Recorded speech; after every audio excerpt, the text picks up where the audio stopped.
these people. Okay, yeah, this is the Dust of Better Days.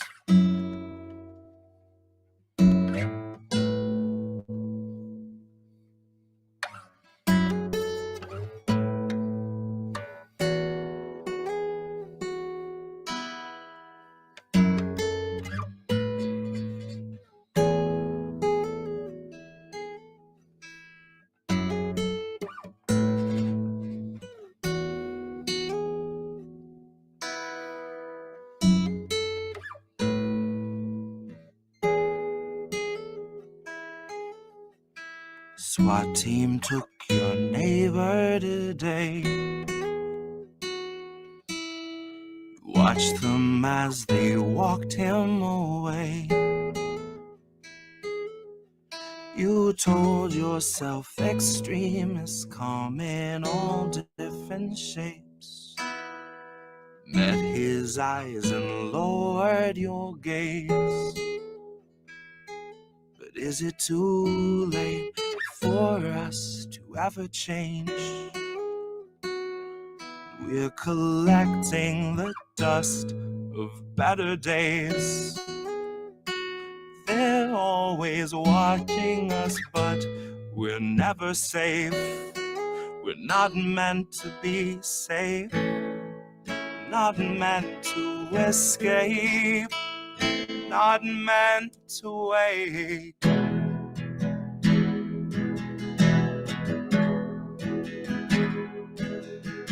The sheriff stopped your daughter today. Pepper sprayed her twice in the face. He must have had good reason if he'd treat her that way. At least that's what they taught you to say. But is it too late for us to ever change? Once we're collecting the dust of better days.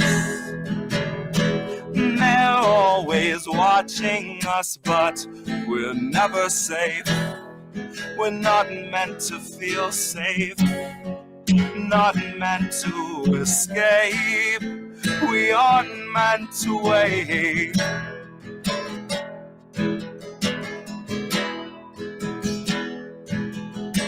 The feds arrived and had you detained. Said you'd made some posts they want changed. Tased you till you felt like you'd forgotten your name, or life before they had you contained, or life before they had you contained, oh, life before they had you contained.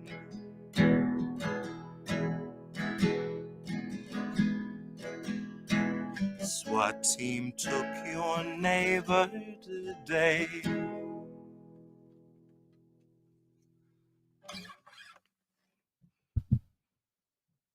And that's the Dust of Better Days.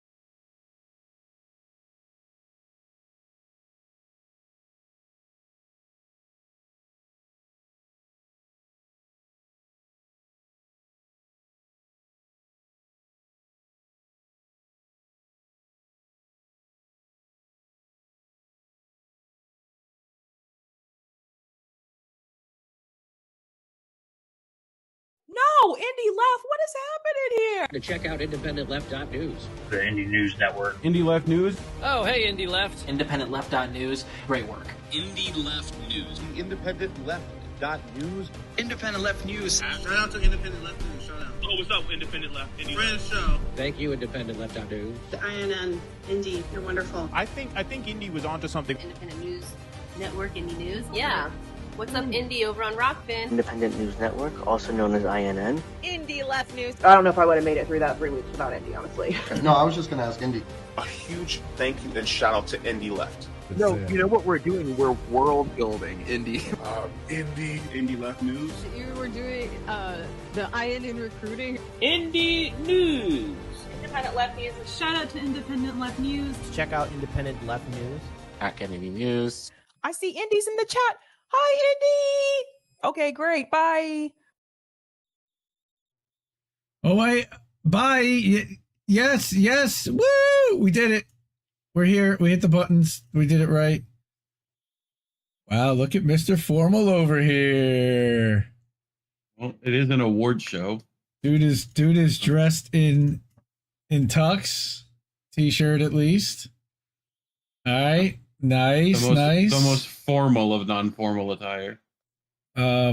Sure. Where's the INN circle behind you? I don't see it there. Or is that only because I'm zoomed in? It's somewhere. That was 3D printed for all who have not seen it. That's pretty cool. Like it. Waiting for mine. Anyway, hi everybody. Hi Cynic, Mouse, Rick, and everyone over on Misty's channel as well. This is the Indie Media Awards edition of How Do We Miss That? Instead of just doing a separate show for the Indie Media Awards like I did last year, it was only about 20-25 minutes to go through everything and everybody. It was a little weird. And like, you know what? First of all, I did it by myself, which was weird in itself, but I don't do much alone. And on top of that, so I figured out. Heyo. Don't lie. We know you do everything alone. Oh, dude. Turns on sampler. Okay, yeah, I get it. All right, so let's turn off Sunday morning number 40 because it's not Sunday 40 anymore. This is the Indie Media Awards, and it's Sunday night, and it's How Do We Miss That? Episode 99. Holy shit. Never thought that we'd be doing 99 shows, 100 shows. Next week will either be no show or we will do a best of because I'm traveling. So I'm not going to be home to do a show. But we've got a big one tonight, and I am super excited about it. We're going to get to honoring 31 of the best out there. Not to knock on or anything about the 38 of last year are still the best of the best, and we're just adding to it this year. So we've been watching, we've been paying attention. We definitely missed some people last year. This is more like a Hall of Fame. Other than horrific shit going on in our Twitter feeds, what have you been up to this week, dude? Not much. Trying to get the 3D printer to 3D print stuff and doing shows and all the normal stuff that we do every week, Pinky. Try to take over the world, mainly. Yeah. We've been dealing with no YouTube channel all week. We got it back Friday. Hi, INN YouTube. We're back. So we're getting caught up there as far as getting some of the content back. INN news clips, and we'll be working on getting Nobody Wants to Work Anymore and the American Tradition, and everything that was run over on the Indie Left channel will find its way over. We've also, by the way, big news, been accepted into the Rumble Partner Program, a small creator partner program. They opened this up to, I think it's only 50 creators, and I got in there and I applied on time for INN. And as long as we stream on Rumble for an average of 2 hours per day for 30 days, they'll hook us up with a couple of bucks. So really appreciate that. And go to rumble.com/c/Indie News Network to hook us up there. And so what we've been doing yesterday, I think we had 14 hours of content, 14 hours of video, and we were live streaming all day. An old Tara stream where she did an interview with Fiorella live from Moscow, and an old Jett video. It was episode 2 of American Tradition where we were roasting Joe Biden, and we did an Angel in the Afternoon. We ran an INN news clip on a loop, and I put together a best of segment for the morning, which I would encourage everybody. I think it even ran on this channel that you're watching now. And I would encourage everybody to go back. It was a best of segment of all of the indie media honorees that were featured on How Do We Miss That, or some of them, in segments where we were reading Indie Media Award honorees articles. And Kit Cabello was actually joined us on one of them where we talked about Substack and Twitter and the war that was going on there between Elon or Elmo and Substack, which is still going on, by the way. So I thought it was ultra relevant to show that one. But we are also live. We're live on 15 channels tonight, everybody. We're live on every INN channel, and we're live on every Indie Left channel, 7 for each. In addition, we're live on Indie Left's Telegram channel. So we are live everywhere. Reef is getting all the buttons ready. He's setting up the audio, because I'm sure there'll be plenty of sound bits. Before we get to the awards, and I love everybody hanging with us, and I appreciate if you do. But there are two stories that they're actually written by Indie Media Award honorees that I think we should talk about first, because they're going to set us up for exactly what the Indie Media Awards is all about. So, first off, we have Consortium News, and they are, of course, an amazing Indie Media Award honoree. They're one of the best. Love them to death. I hear a little feedback. What? Oh, that was weird. Are you too close to your mic? I don't think so. Maybe. Anyway, so Consortium News. I definitely hear that. Do I have a loop somewhere? No.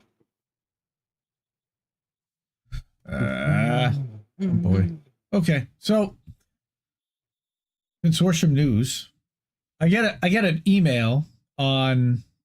Wow, was it Sunday morning? I don't think it was Sunday morning. I think it was Monday morning. But anyway, Consortium News is suing the U.S. government. So Kathy Vogan, friend of the network, friend of Misty, friend of Indy, friend of mine, sends me. I noticed that there was going to be an alert. There was an email alert from Consortium News about 10 o'clock in the morning. I think it was on Monday or Tuesday. It was Monday morning. So I messaged Kathy and I'm like, so what's going on? Now, I saw they had put out a clip earlier in the morning about Julian Assange and this lawyer, Bruce. And I'm like, oh, is there some big Assange news about to drop? They said there's a press conference coming at 10 a.m. Ooh. No, as it turns out, they actually announced and they had a press conference that they were suing NewsGuard and the U.S. government about what was uncovered in the Twitter files, which is something that we've been covering here. So I thought it was highly relevant, on top of the fact that it involves several of our Indie Media Award honorees. By the way, I haven't heard the sound yet. That sound. You haven't heard it yet? No, not on my side. Like the entire time? Like the entire time I've been here. Okay, well then. So I hear a hissing. It sounded like heavy breathing. That was not a sound though. So they filed a lawsuit against both NewsGuard, and who is NewsGuard? We're going to talk about that, and the federal government to violate the First Amendment. So what happened? In New York federal court, a media watchdog joined with U.S. intelligence to suppress foreign policy dissent. And that is the contention by Joe Lauria and the folks over at Consortium News.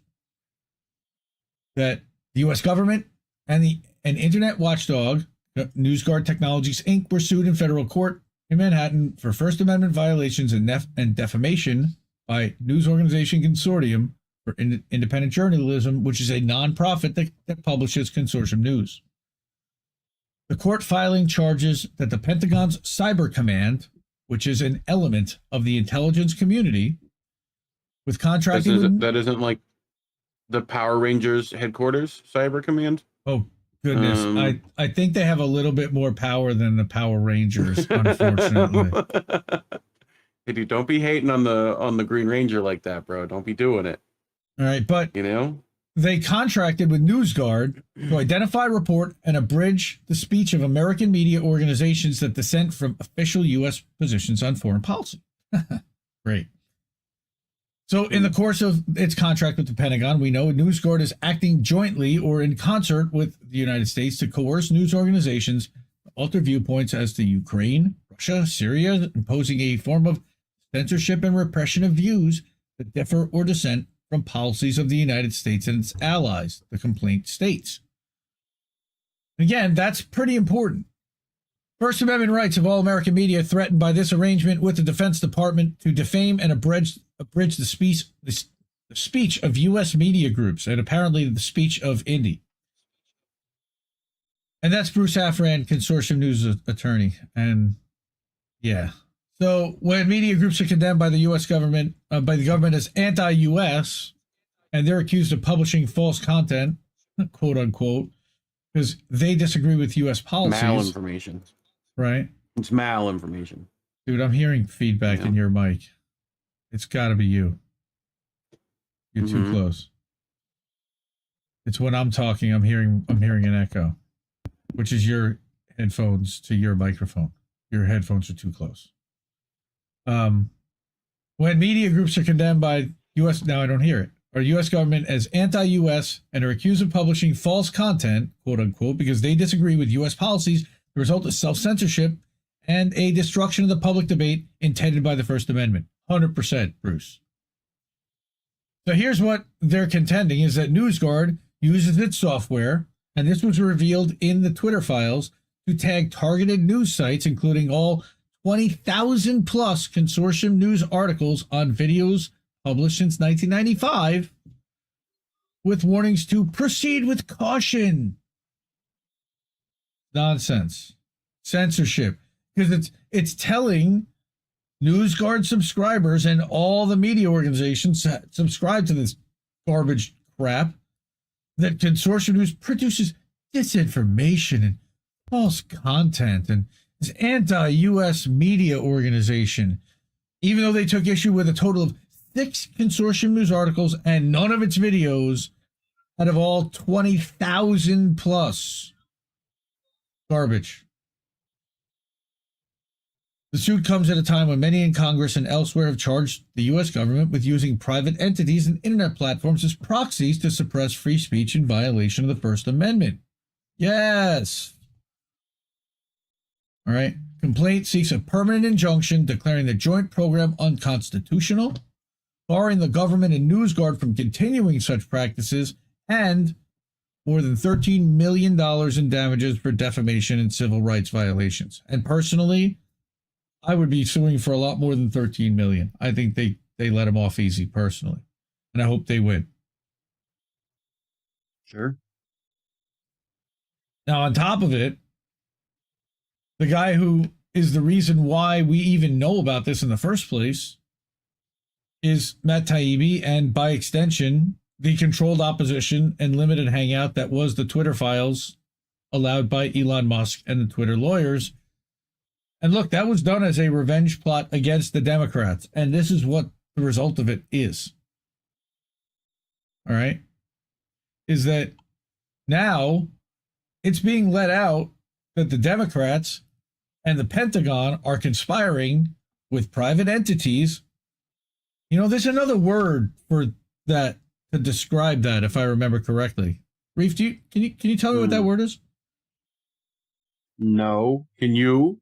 Sir? Well, a private corporation working in concert with the federal government. Yeah. Government. To suppress speech. Yeah. And there is a word. There is a word like that. Yeah. I wonder what that word is. It's rhymes with schmashism. It starts with an F. Yeah. So. Yes. Yes, Kathy Vogan, yes, we did crash, and we are continuing because Rumble picks up the stream and continues even though we have a crash. YouTube, we created a new stream. So if you're on Rumble, by all means, thank you so much for being on Rumble. If you want to go back to YouTube, there is a live stream on both channels, but it is not the original stream that we tweeted out. Yes, it is fascism, flashism, flashy, flashism. So the NewsGuard case, again, highlights the Pentagon's censorship and end around. So what they're doing is they're censorship by proxy. And that's exactly what Matt Taibbi of Bracket News. And hey, you know, tonight is the Indie Media Awards, as you can see from our little get up here. And I'm going to let a little secret out of the bag, but Matt Taibbi, 2023 Bracket News, also 2023 Indie Media Award honorees. So that's one of the reasons why we're here tonight. Why they're here tonight is because they're also on being celebrated tonight, on top of reading a couple of Matt's articles. So, NewsGuard case that highlights what the Pentagon's trying to do. That's right. We're going to cause a racket. So what's happening as of Monday? The independent website Consortium News We Know filed suit. On September 7th, 2021, the DoD gave an award of almost $750,000 to NewsGuard Technologies, which is a private service that scores media outlets on reliability and trust. According to the lawsuit, of course. Right, roughly 40,000 subscribers buy NewsGuard subscriptions, getting in return a system of nutrition labels supposedly emphasizing safe content. I'll bet you none of INN's content is labeled as safe content by NewsGuard. No. If labeled at all. Importantly, NewsGuard customers include universities and libraries whose users are presented with labels warning you that CBS is great and Tucker Carlson is dangerous. Labels are bad. I've heard that somewhere before. Right? Consortium News was labeled a purveyor of disinformation or misinformation, right? Malinformation. Malinformation, false content, and worst of all, anti-US. And that's where it gets really problematic, is the anti-US, right? This is despite the fact that, according to the suit, NewsGuard only flagged 6 articles out of the 10, like we said, out of the tens of thousands. 20,000 plus Consortium News is published since Robert Parry, may he rest in peace, founded it in 1995. It was like the first news website, like on the internet, or one of them, right? That was, independent. That wasn't like owned by AOL or a major corporation, right? But again, the irony is, as Matt's saying, that Robert Parry, who was a decorated AP and Newsweek reporter, right? That he founded Consortium News specifically to address topics suppressed by mainstream editors. Yes. So now Parry's old site's being downgraded for dissenting reports on subjects like the 2014 Ukrainian Maidan coup and neo-Nazism in Ukraine. Coincidentally, topics that are the subject of NewsGuard's Misinformation Fingerprints project. That's under contract with Cyber Command, as the suit reads. So you can draw a direct line here. So misinformation. Why do they always name these fucking things? Dude, like it's so the bad. Worst shit. Like wait. like Operation Evil Plan. You might as well call it that. NewsGuard actually named this one Misinformation Fingerprints, yes, but probably under the direction of Cyber Command, who I'm guessing suggested the name. Now, they deny that they're influenced by the government and that, in fact, their denials are part of the reason for the lawsuit. When Michael Schellenberger from Public and Matt testified before Congress in March, they mentioned that NewsGuard as a government-funded rating service. Right? He was quickly contacted by email by co-CEO Gordon Kravitz, who hastened to correct me and say, NewsGuard is a government. A Kravitz, yes. Well, sorry. No, that's okay. So he hastened to correct that NewsGuard wasn't government funded, but merely an organization that receives government funds. Oh yeah, we only take their money. We don't. What? Yes, we were. So here's what he wrote. Right, as is Public, our work for Pentagon Cyber Command is focused on the identification and analysis of information operations targeting the U.S. and its allies, conducted by hostile governments, including Russia and China. Come on. China. All right. Yeah, it takes a second to load. I know. I think it's this one. They say our analysts alert officials in the U.S. and in other democracies, including Ukraine, of course, about new false narratives targeting America and its allies, and we provide an understanding of how this disinformation spreads online. We're proud of our work. You are fake news. Yeah, we're proud of our work countering Russian and Chinese disinformation with our own on behalf of Western democracies. So, but wait a minute. Anything that is questioning U.S. policy would then technically be serving to, in the U.S.'s mind, benefit China and Russia if they perceive them to be enemies, correct? So basically, anybody that questions anything having to do with U.S. policy then would fit in that bucket. Yep. Very nice. Very nice. Okay, yep. So welcome to McCarthyism. Yes, Kravitz added that contrary to claims made in the hearings, we oppose any government involvement in rating news sources, and NewsGuard is entirely independent and free of any outside influence, including from the U.S. or any government. But they somehow accept government money and wait a minute. They actually have an explanation for this. Because here's what. But wait, there's more. Because, see, it helps when Indy reads the articles first. So Matt actually did email this guy back and clapped right back and said, wait a minute. The letter, who was CC'd to co-CEO and editor Stephen Brill, was subject linked inaccuracies relating to NewsGuard. I immediately wrote back, you're not funded by the U.S. government except for a $750,000 Pentagon award? Except for that. Right, except for that. But he didn't answer at the time, but NewsGuard did simultaneously release the letter to the UK-based Press Gazette. Weird that they would release it to a UK paper, of all things. But when I reached out for comment again, after the filing of litigation this week, asking once again how government-funded could be inaccurate, he finally answered, writing,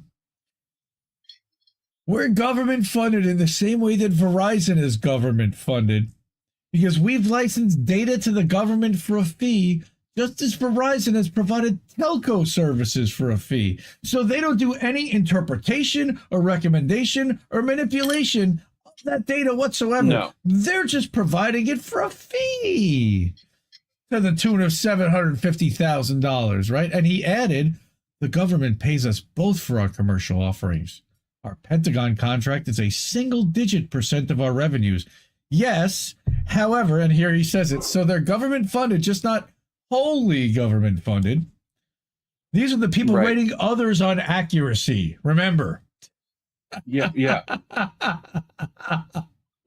Fucking hilarious. And this is why Matt is a 2023 honoree. Not only for that, but for founding Racket News on top of it. We'll get to that later. The conceit about funding isn't complicated, but it works. Because NewsGuard has other customers, it can claim to be an independent news service that just happens to be downgrading news reports that contradict and or criticize the policy of its major client, the Department of Defense. Go figure. It's censorship. Right. It's censorship, but through a silencer. And as the Consortium News lawsuit reads, right? Yeah. As the suit reads, that again, they're in violation of the First Amendment, carrying out a governmental program under the misinformation fingerprints contract to publicly label, target, and stigmatize news organizations as disfavored, unreliable, as journalistically not responsible, where said organizations differ or dissent from U.S. policy. The suit also, this is really important stuff, guys, because this is actually holding our government accountable. This is holding the military accountable for the infiltration of the media that they've been implementing. And NewsGuard is one of the big ways that they do it. Because if everybody subscribes to NewsGuard, if libraries are subscribing to NewsGuard across the country, what better way to affect the policy of every library across the country than to go right to NewsGuard? All right. Mm-hmm. The suit also details what I think is the more insidious part of the system. In the guise of an independent news service, NewsGuard contacts outlets and interrogates them about their disputed content, not so subtly pressing for retractions. Again, from the suit, that in the course of the government contract, NewsGuard in the United States have acted to retaliate against those news entities and media organizations that refuse to retract or correct their articles. Such retaliation consists of the false content warnings, the red flag, and associated content described in this amended complaint. So Max Blumenthal called this out last summer also. I don't have the tweet here, but he wrote a spectacular letter back to NewsGuard. And if you find that from Max, read it. By all means, it's worth the read. So Brackett also received one of these irritating queries this year. Call it what you want, but it comes down to Pentagon Cyber Command giving a big check to analysts who happen to slap red revenue sapping warning tags on outlets that report on controversial topics like war or government censorship. Thanks for that. As I wrote to NewsGuard when they contacted me, quote, media outlets should gain and lose trust based on how they're evaluated by audiences, not paid services, unquote. This system allows institutions like the Department of Defense that have no legal remit to meddle in the domestic news landscape to pressure private media outlets. And they're doing it, clearly. That's over and above the DoD's already hugest on earth by far public relations budget. Oh, yeah.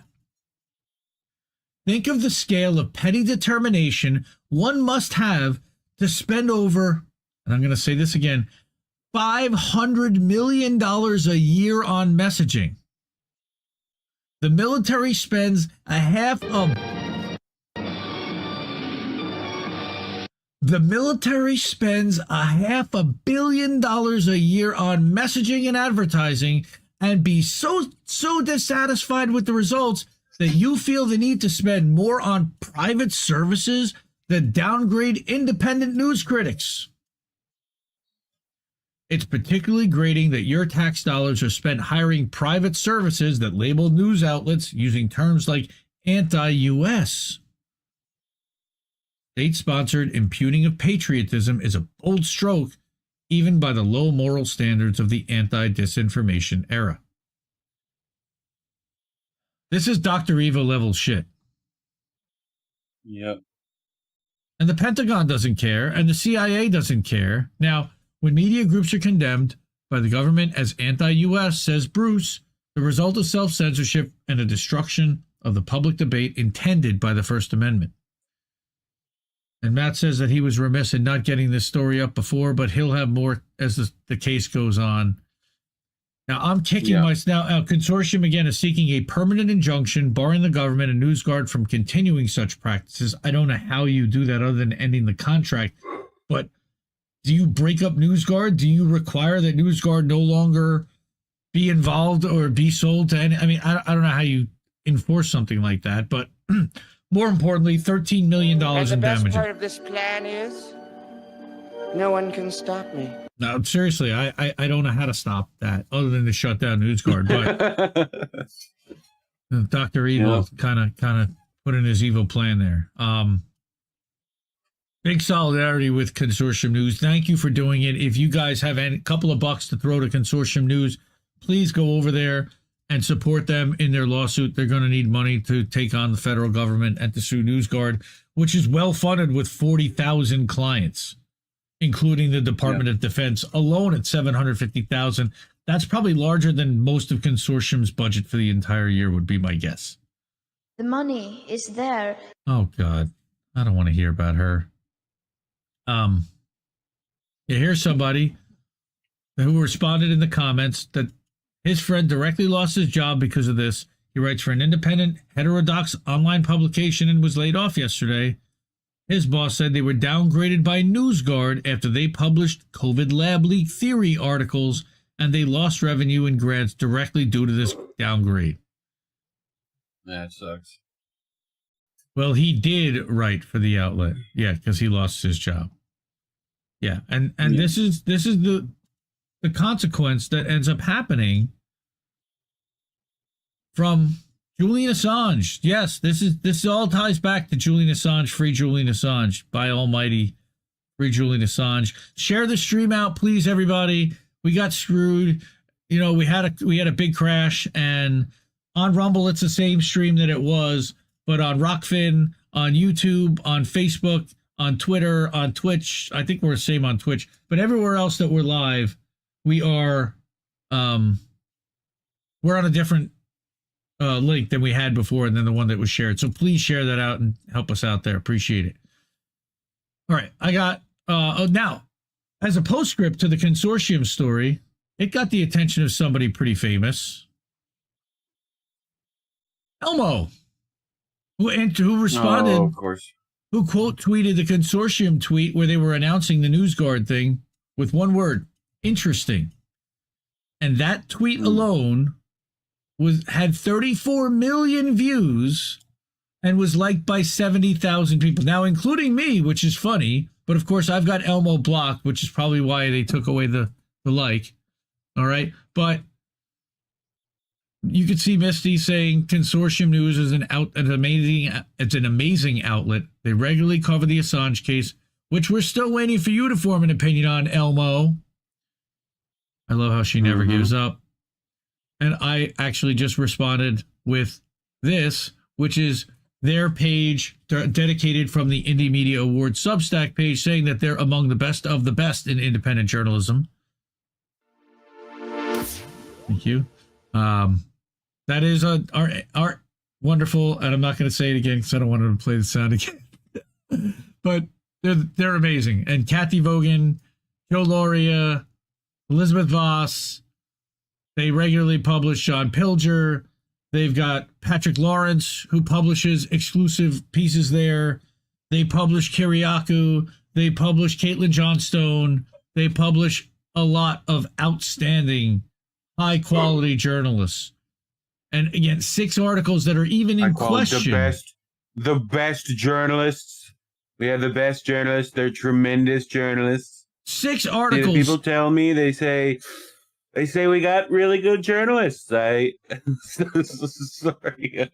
Anyway, 6 continue. articles in almost 30 years that are in question, and it puts a flag on every single article. It's straight up censorship. It's a way of de-boosting or de-amplifying the value of the stories and the articles that are published in Consortium, which are of the highest quality and accurate. And the ones that, by the way, were also the ones that we're talking about, Ukrainian Nazis and the Maidan coup, which has all proven out to be correct.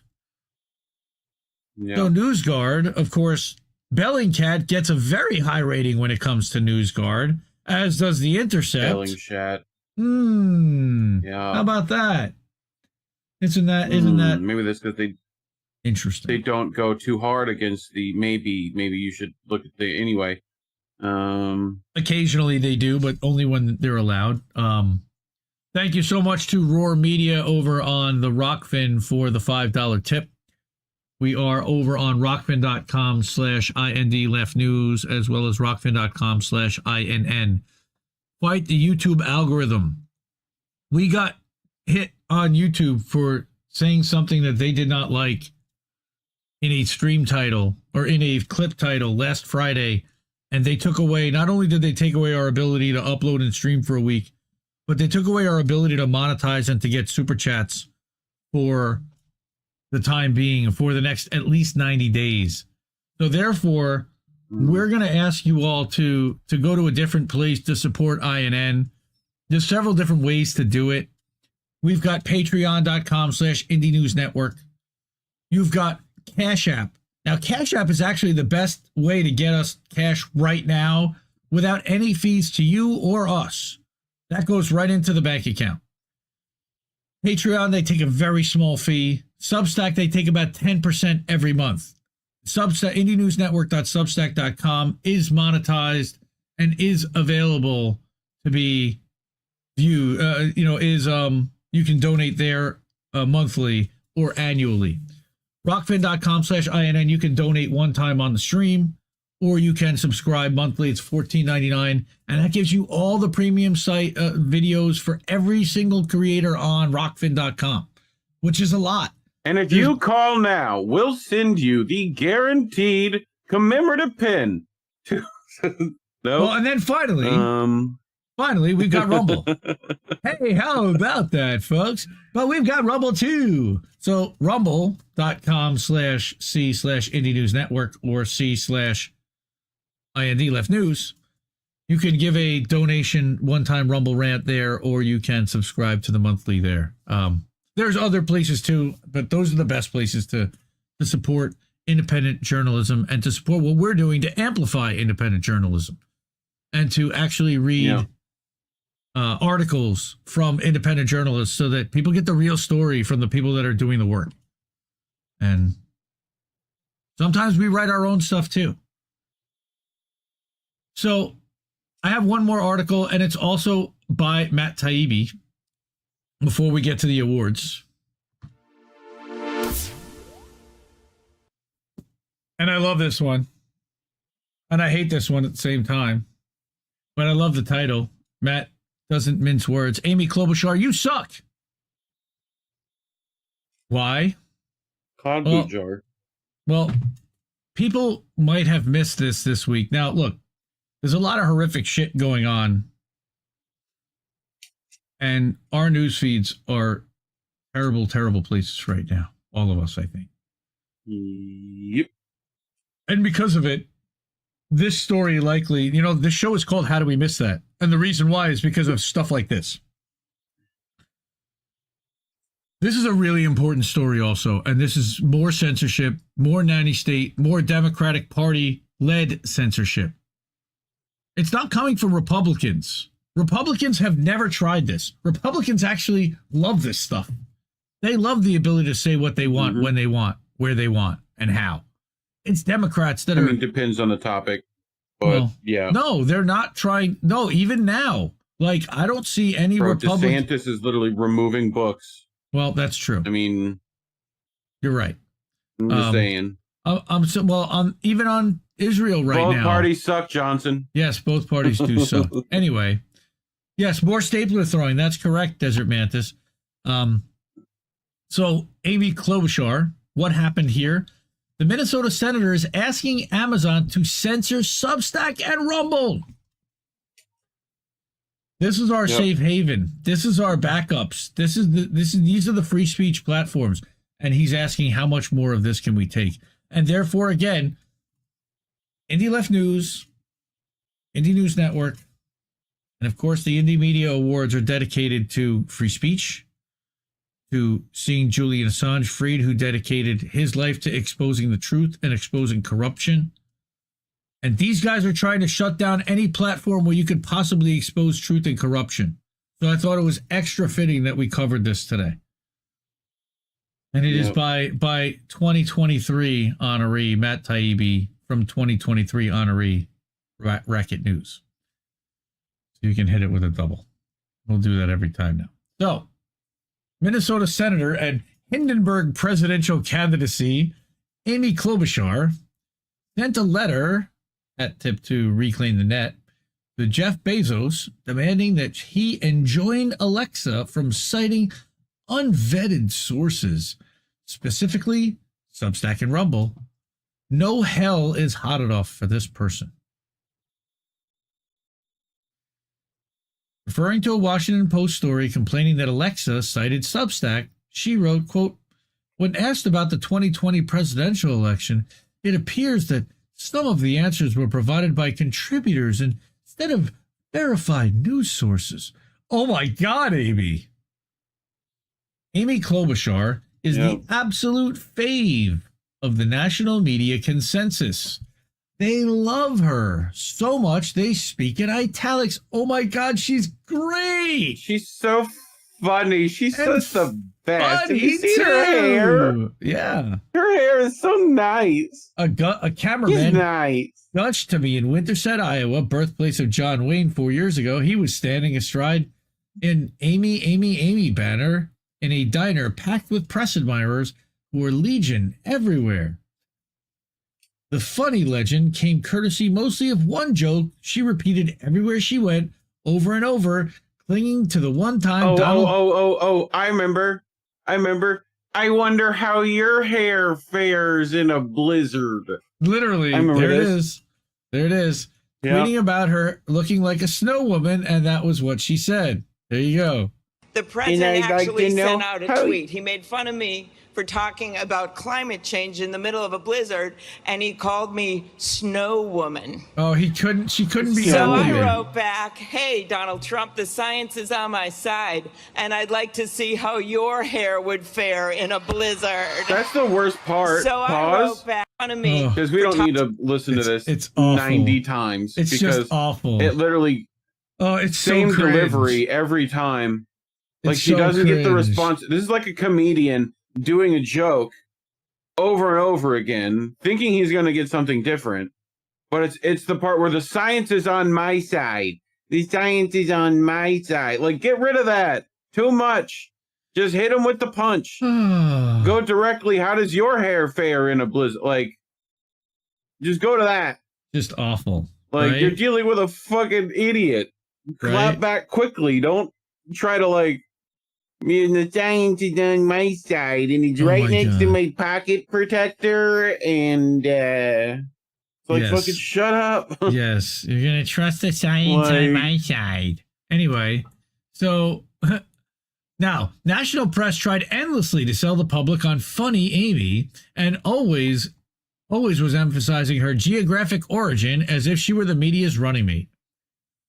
The New York Times, in an interview over dumplings, in which Klobuchar talked about how she thinks about her own humor and power. Oh, God, she's so nauseating.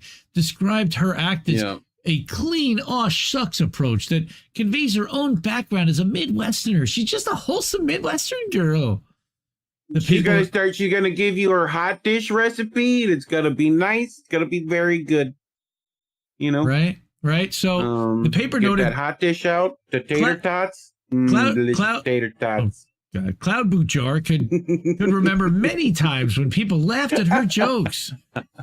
And I love how she laughs easily and can recall dozens of her successful zingers. I literally started using the word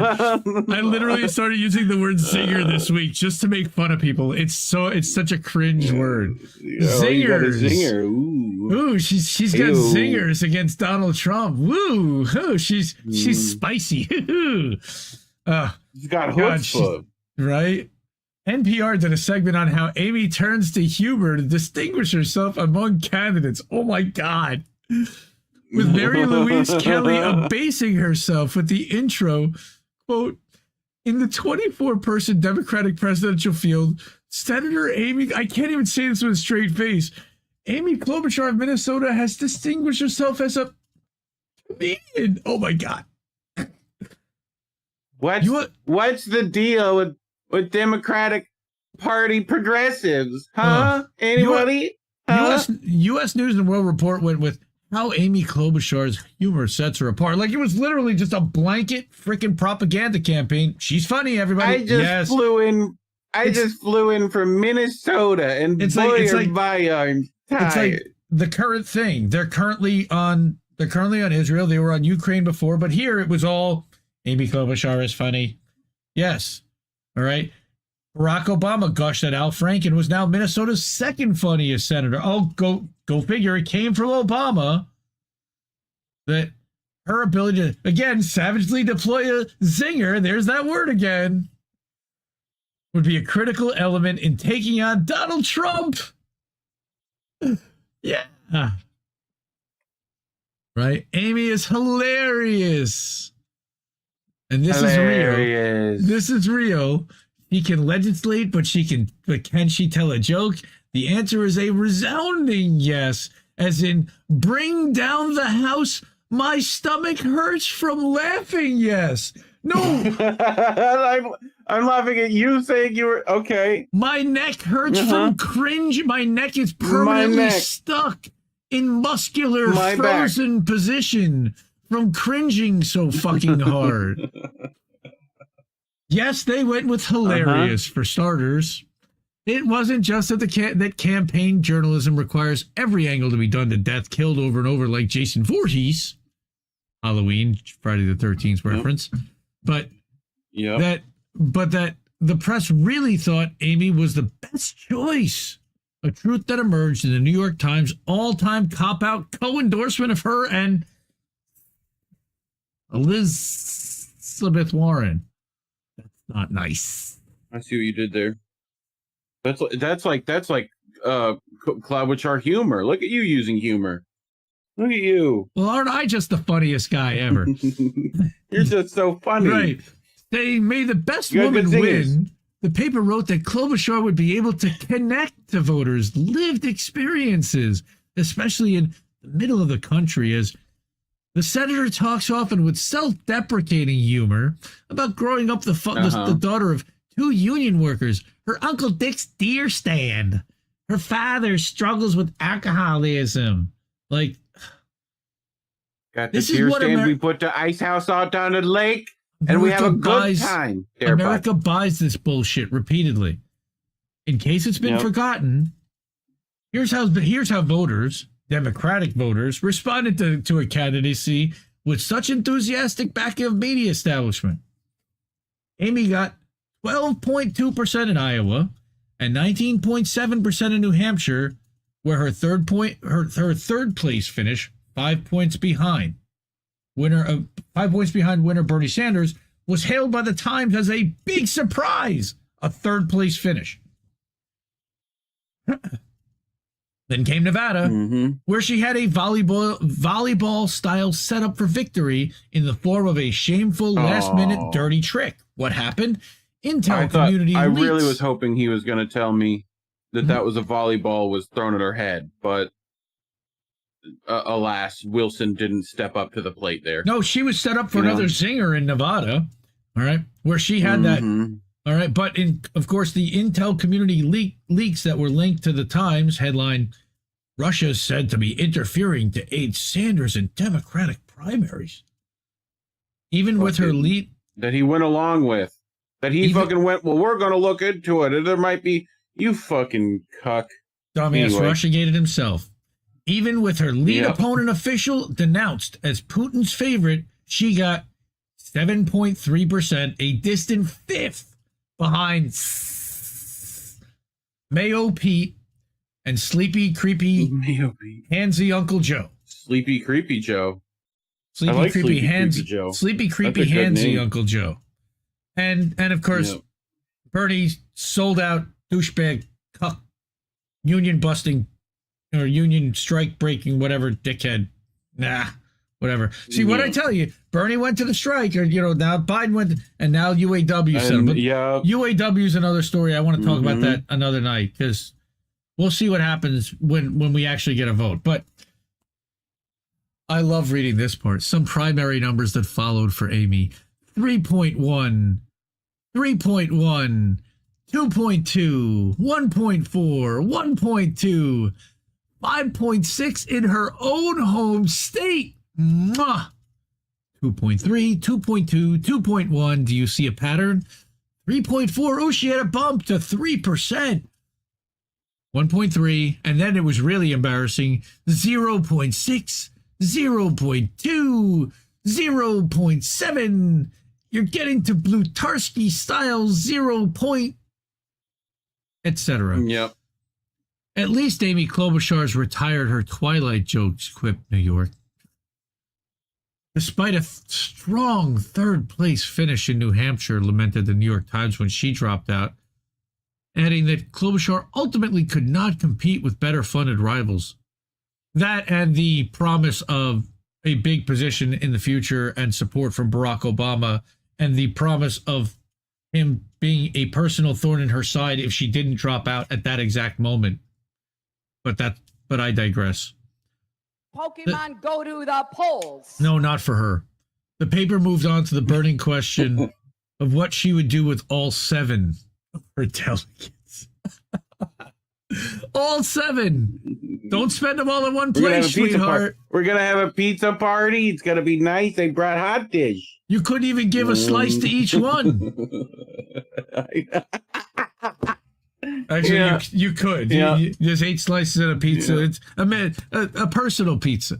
Now, this person, whose humor persona was surely cooked up in part to soften a rep for throwing things at AIDS, yes, Stapler Queen, who scored roughly John Plutarski's grade point average with the backing of the national media establishment, who managed less than 6% of Democratic voters in her own state, has the gall to push one of the world's biggest media distributors to disallow voluntary access to contributors instead of verified news sources.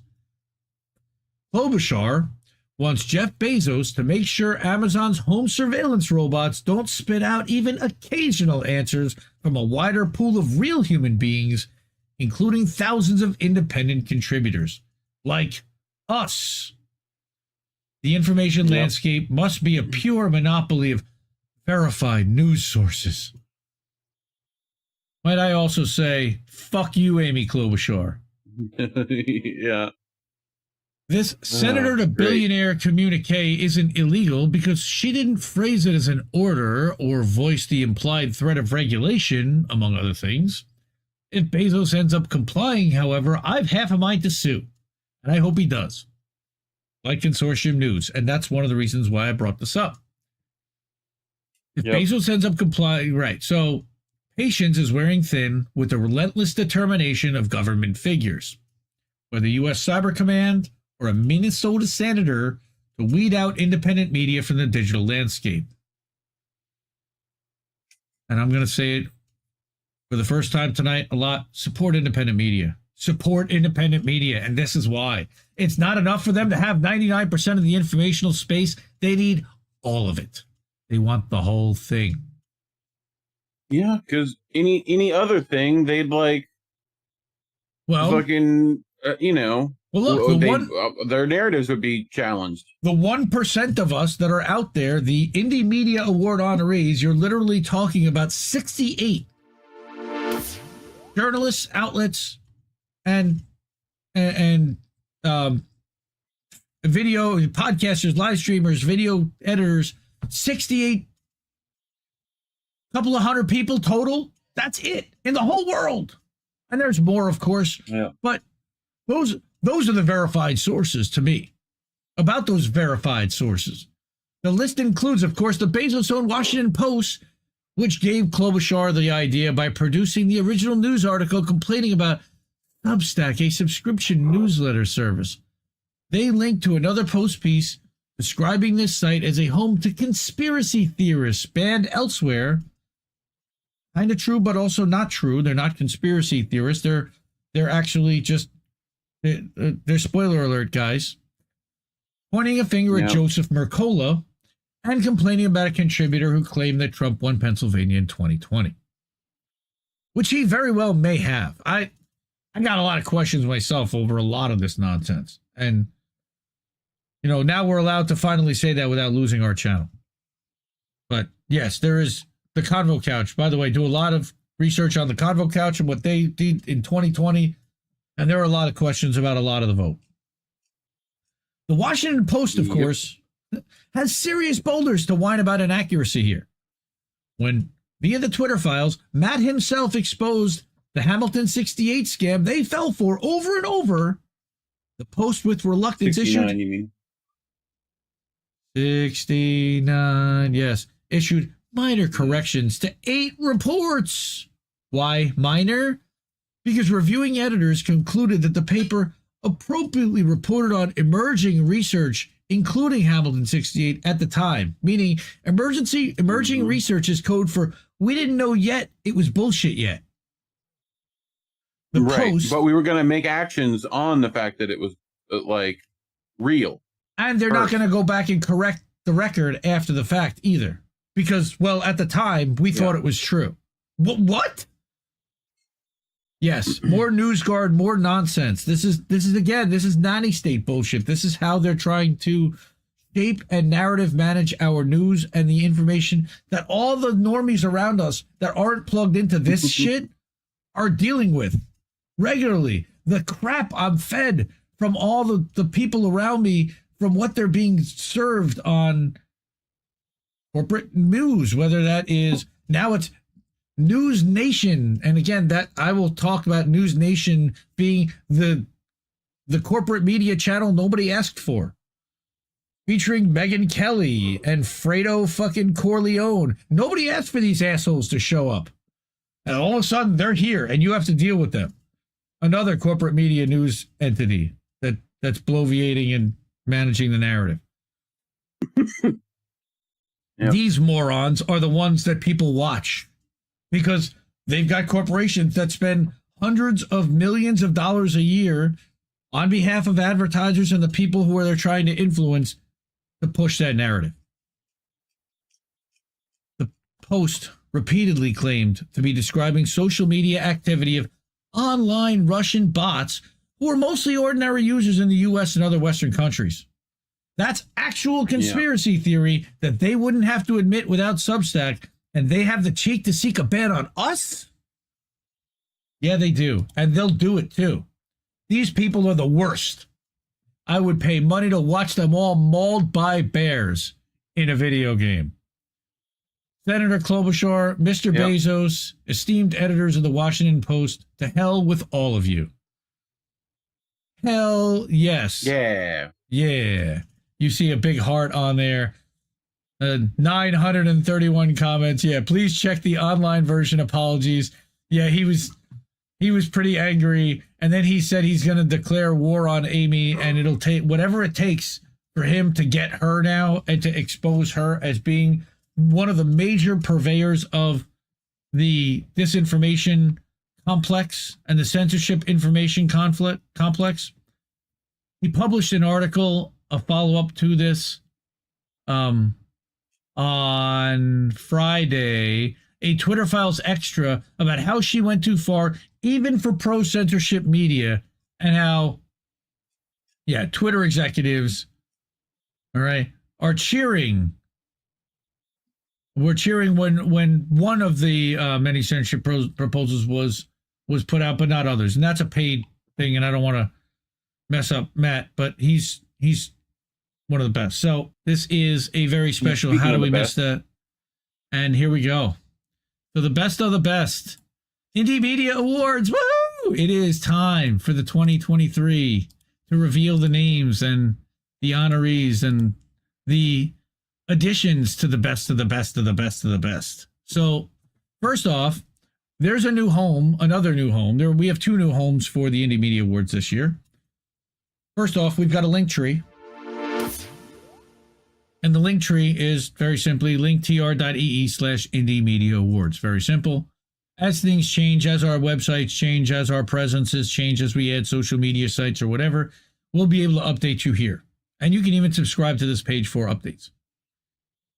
And you can see we've added in the 2022s as well as the top stuff. And we've got merch, which you can, by the way, get.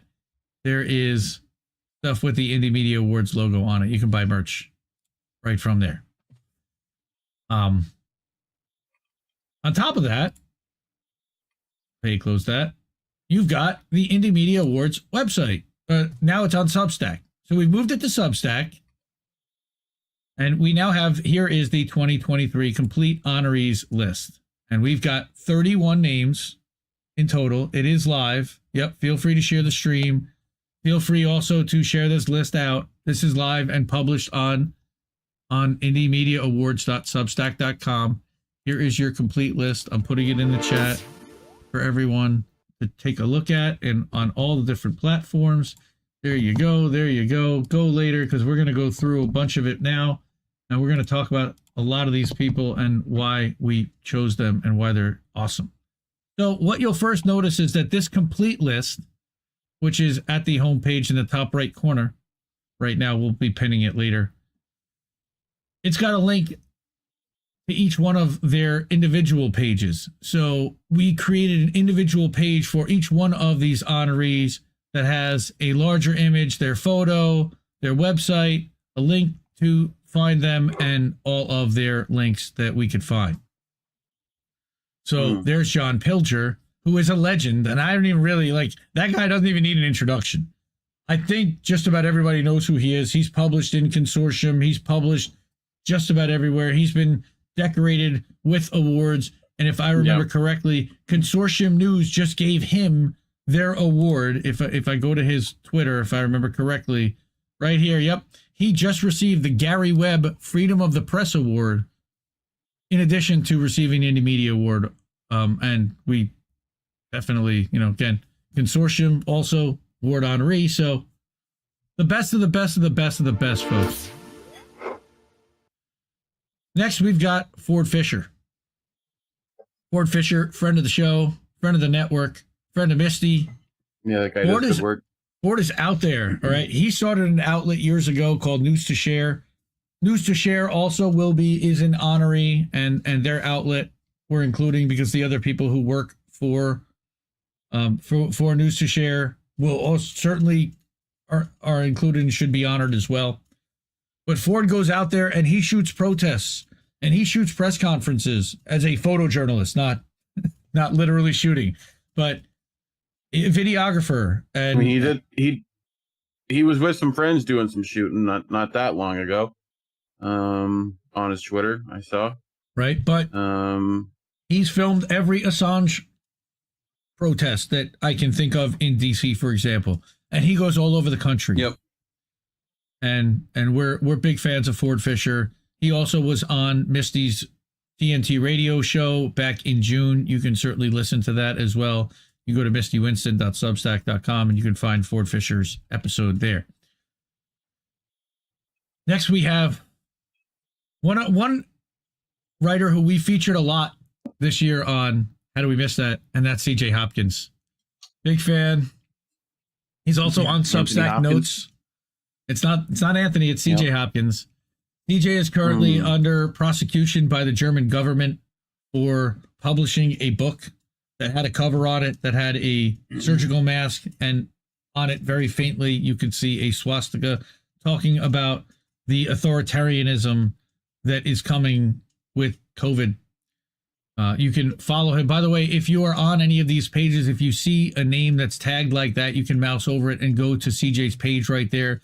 You can support and subscribe to any of their Substacks. Please do. You can also subscribe via email. I embed if they are on Substack and they're publishing. I try to embed that as well. Please support all these incredible creators, really, all these writers.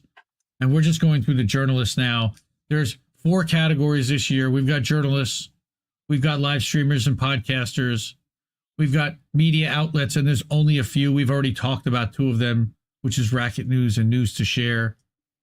And then we've got independent media video creators, and we're going to talk about them at the end because that's really special and a new category that we brought in for this year. So CJ Hopkins is great. He's written some outstanding articles exposing Michael Schellenberger a little bit and his authoritarian nature with regard to the censorship industrial complex and the Westminster Declaration, which is a good declaration. I encourage everybody to support and sign it. And it's a stand against the censorship industrial complex. Our next honoree is Common Dreams, Julia Conley. Julia, we need some Julia sounds, but I'm getting it. Julia is one of my favorites. Julia. Hi. Yes, the ceiling fan. We're gonna go full throttle. Sweet Joe. Yes, I know. We're gonna save that for later too. But Julia Conley, we've read a lot of her articles on How Do We Miss That. She's one of the better staff writers at Common Dreams. Last year we honored Brett Wilkins, and I was also looking at Kenny Stansel, but Kenny actually left Common Dreams in August. So thank you for all the work that you did, Kenny.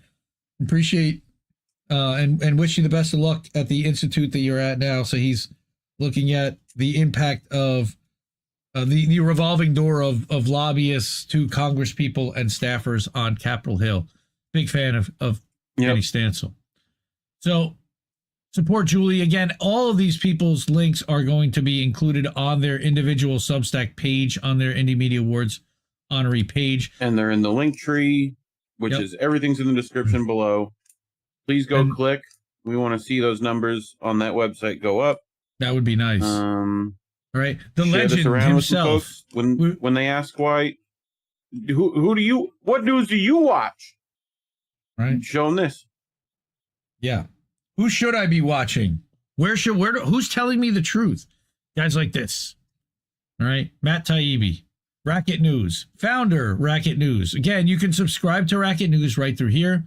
You can also find Matt on Substack here. He's on Substack Notes, publishing occasionally, at least putting links to his stuff.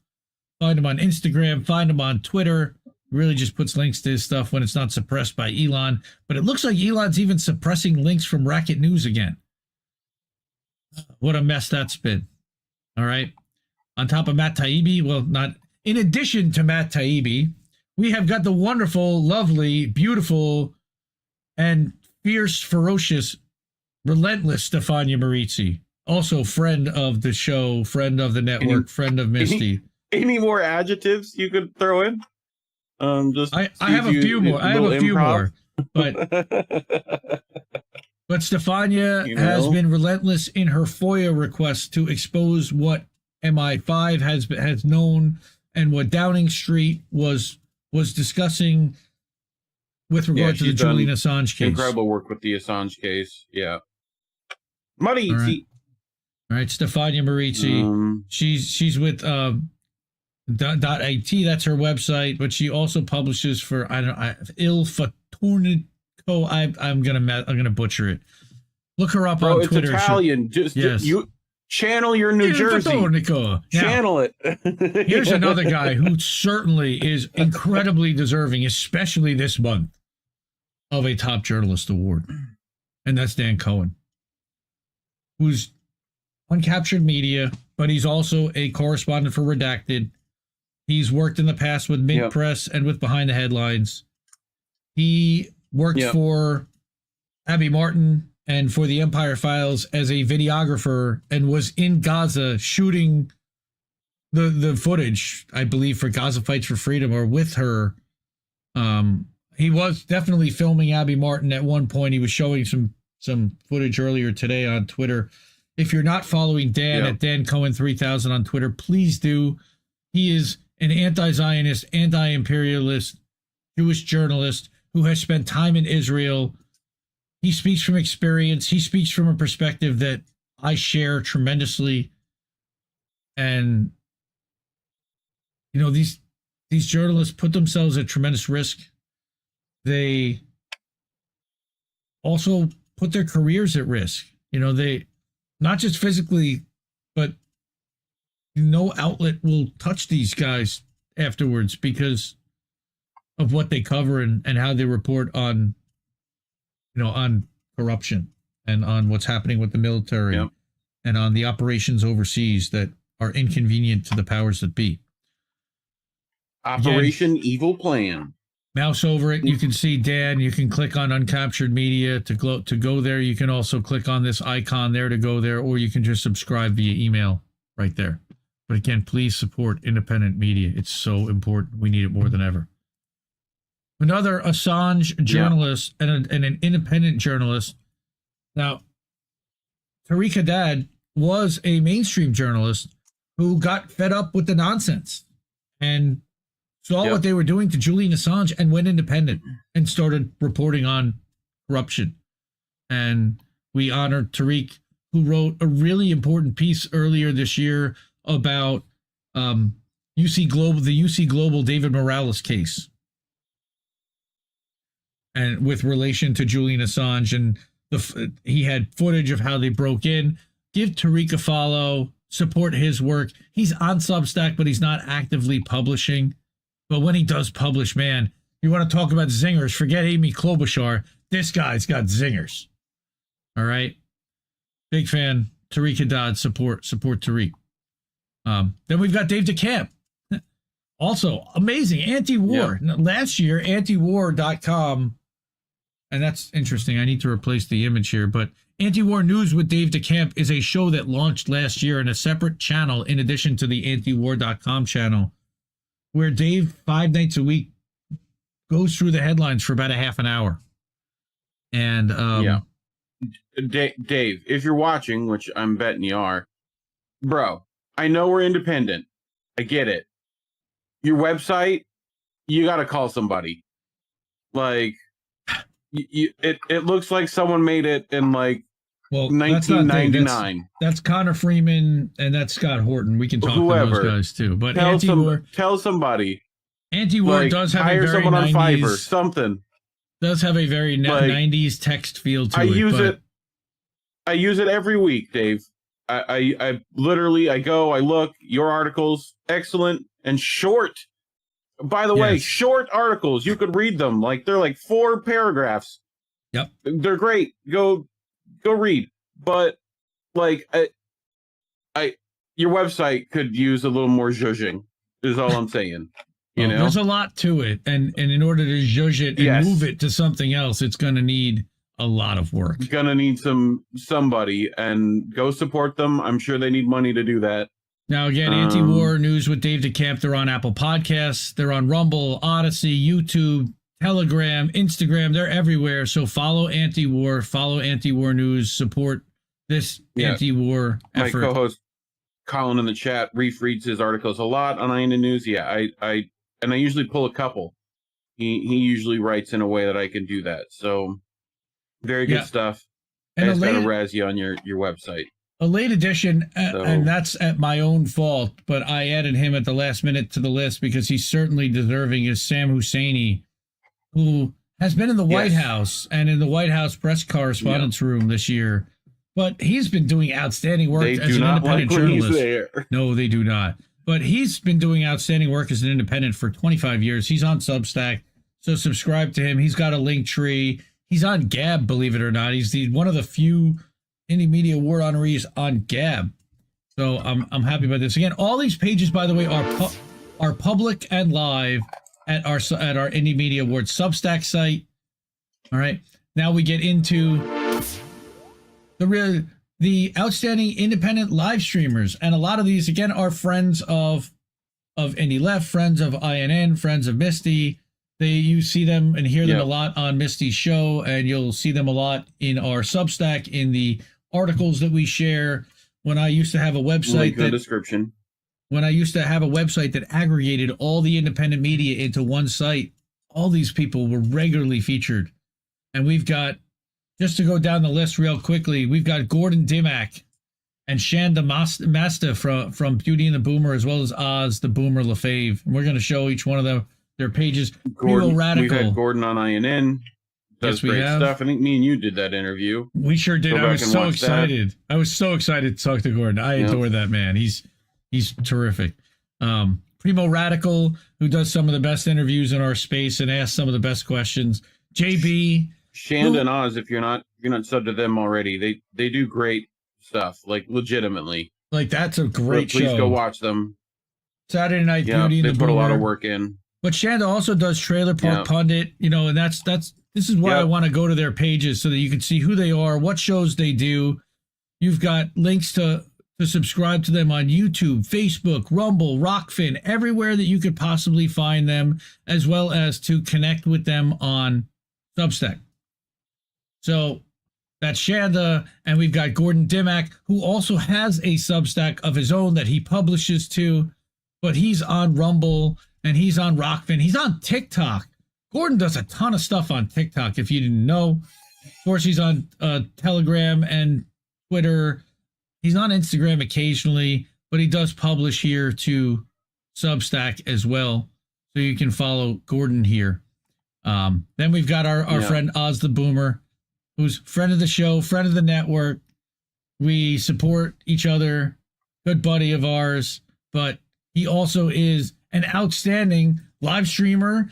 He is, by the way, most people don't know that he was a producer for the Convo Couch for a long time and put up and occasionally and designs thumbnails occasionally still for the Convo Couch and does all kinds does all kinds of behind the scenes work to help independent small creators, on top of the fact that whenever there is an action that's being cast anywhere, he'll be happy to grab it and simulcast it everywhere and share. And we appreciate so much and honor Oz, and go support him. He also, by the way, has his own Substack where he's been putting up articles using some AI as well as some of the face rendering that he's been doing. And he does some incredible stuff using DaVinci Resolve. And we get to hang out with Oz quite a bit, so we get some visibility into that. But definitely go support Beauty and the Boomers, support Oz and Shanda. Primo Radical hasn't been around as much this year. You know why? Because he's got a new baby. Congratulations to Primo on your new baby. The new baby. Friend of the show, Yes, friend of the baby. network, friend of Misty, friend of everyone. Yeah, and asked some of the best questions and done some of the best interviews with Jimmy Dore, with Noam Chomsky, with Misty, with Fiorella. His most recent one, I think, was, believe it or not, with Jackson Hinkle, which, like him or not, he's right now the talk of the month. Very right popular now. right now. Quite popular in a lot of circles. And this is where you can go subscribe, support, and follow Primo. Patreon is primarily the way that you can support him financially, to subscribe. Even with a couple of bucks a month, I know it makes a big difference. Next, JB. Now, I love JB. JB's a good friend. And we've seen JB basically grow from nothing, from nothing as a live streamer, evolve as being a guy on RBN, or at that time, Fred Hampton Leftist, and then start his own channel and build up and have incredible guests and do great interviews and talk about mutual aid and share the perspective of somebody who is going through it on dialysis, and he's raising money for to give away stuff to homeless people, and he's been through hurricanes. I mean, JB's been on INN News a couple times, right? Yep, a few times. Yep. I was just recently on two that I can remember right offhand. I was just recently on last month on his channel for the first time. I was honored to go, and we got to talk about Booby Kennedy and talk about Lahaina a little bit. But yeah, JB last year was part of RBN, of course, and he was honored as a live streamer, top live streamer last year. But we also wanted to call out his channel and the show that he does on his own channel, which is on Sundays and I believe Tuesdays as well. But the JB Font channel, and he's also on Substack, and he recently wrote an article that was covered by Reef and Colin on INN News. So yes, we all love JB to pieces, and we certainly want to honor him and let everybody go and follow, subscribe, and support our brother JB. Yep.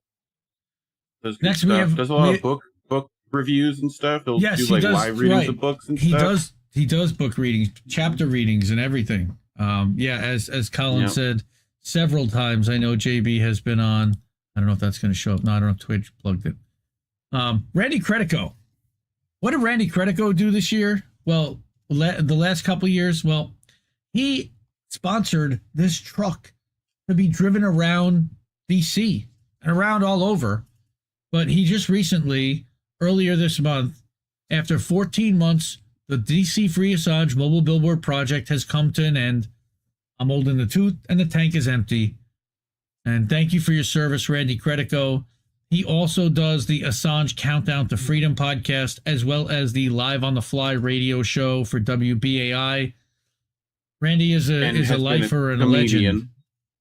Yes, also a stand-up comedian. Mm-hmm. Great stuff, Randy, by the way. I watched a lot of your bits. They're excellent. He was a guest with Tara Reid earlier this year on INN on the Politics of Survival. Yep.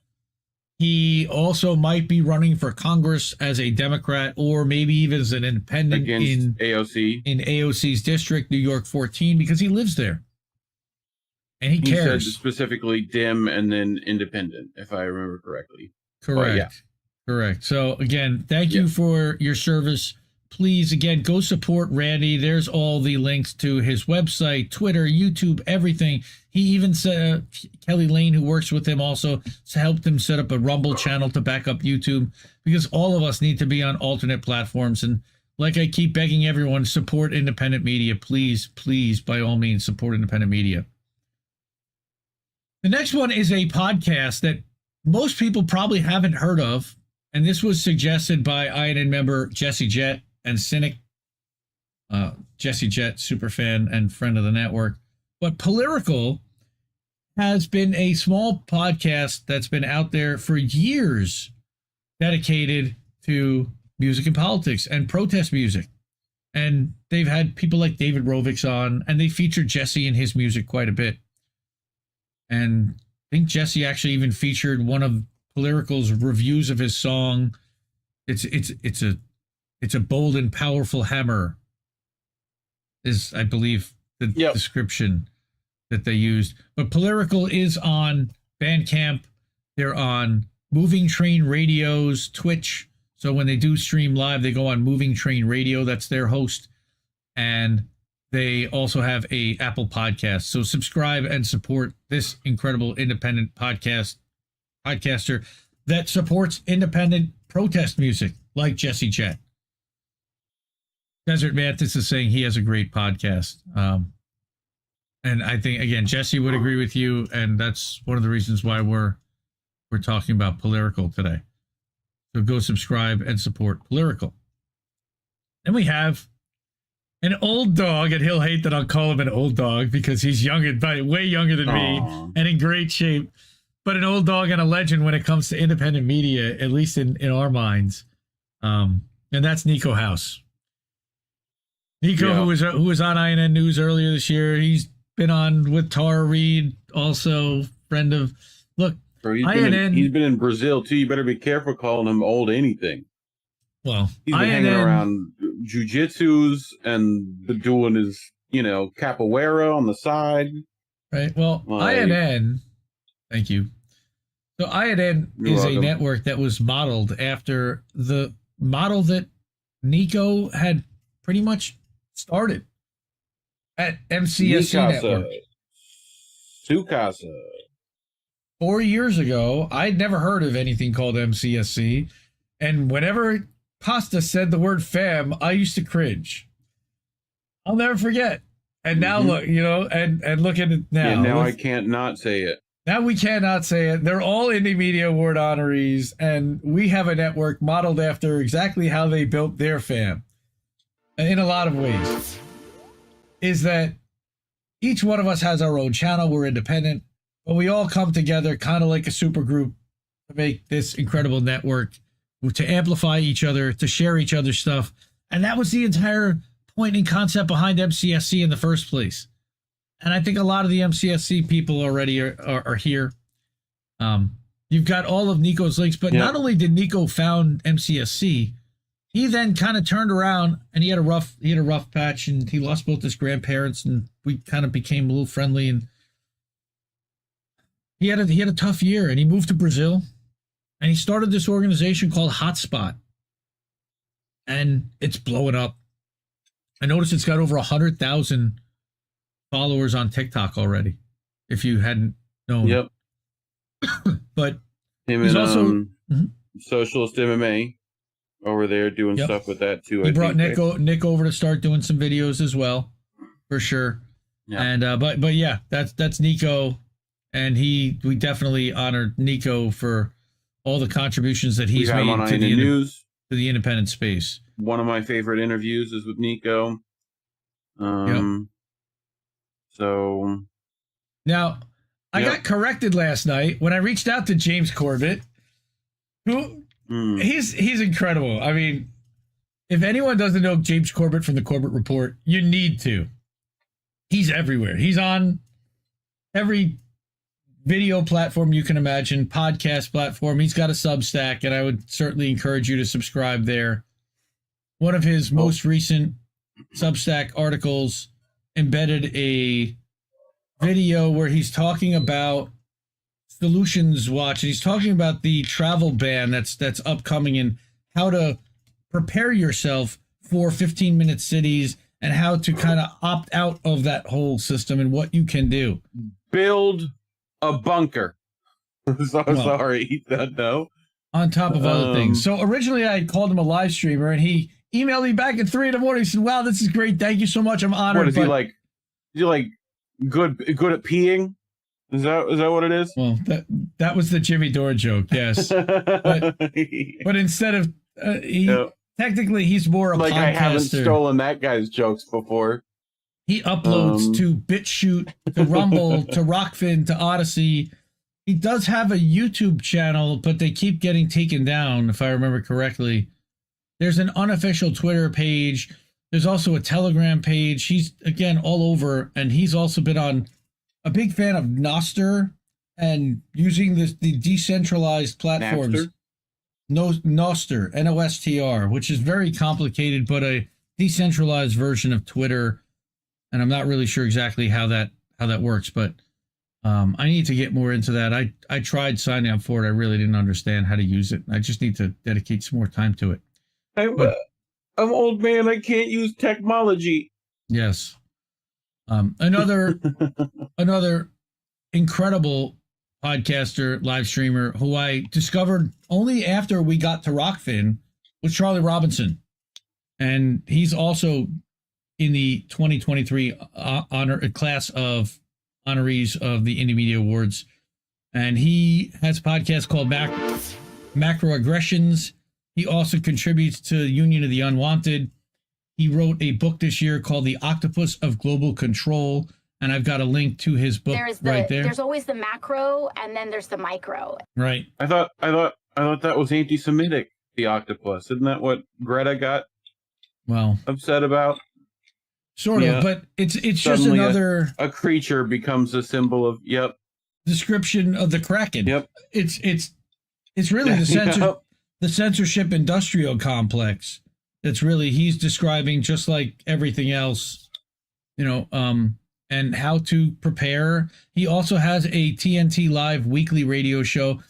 That's an outlet, I probably should. TNT, by the way. I probably should have, TNT is. Go ahead. Yeah. I'm just saying, no, shout out to TNT.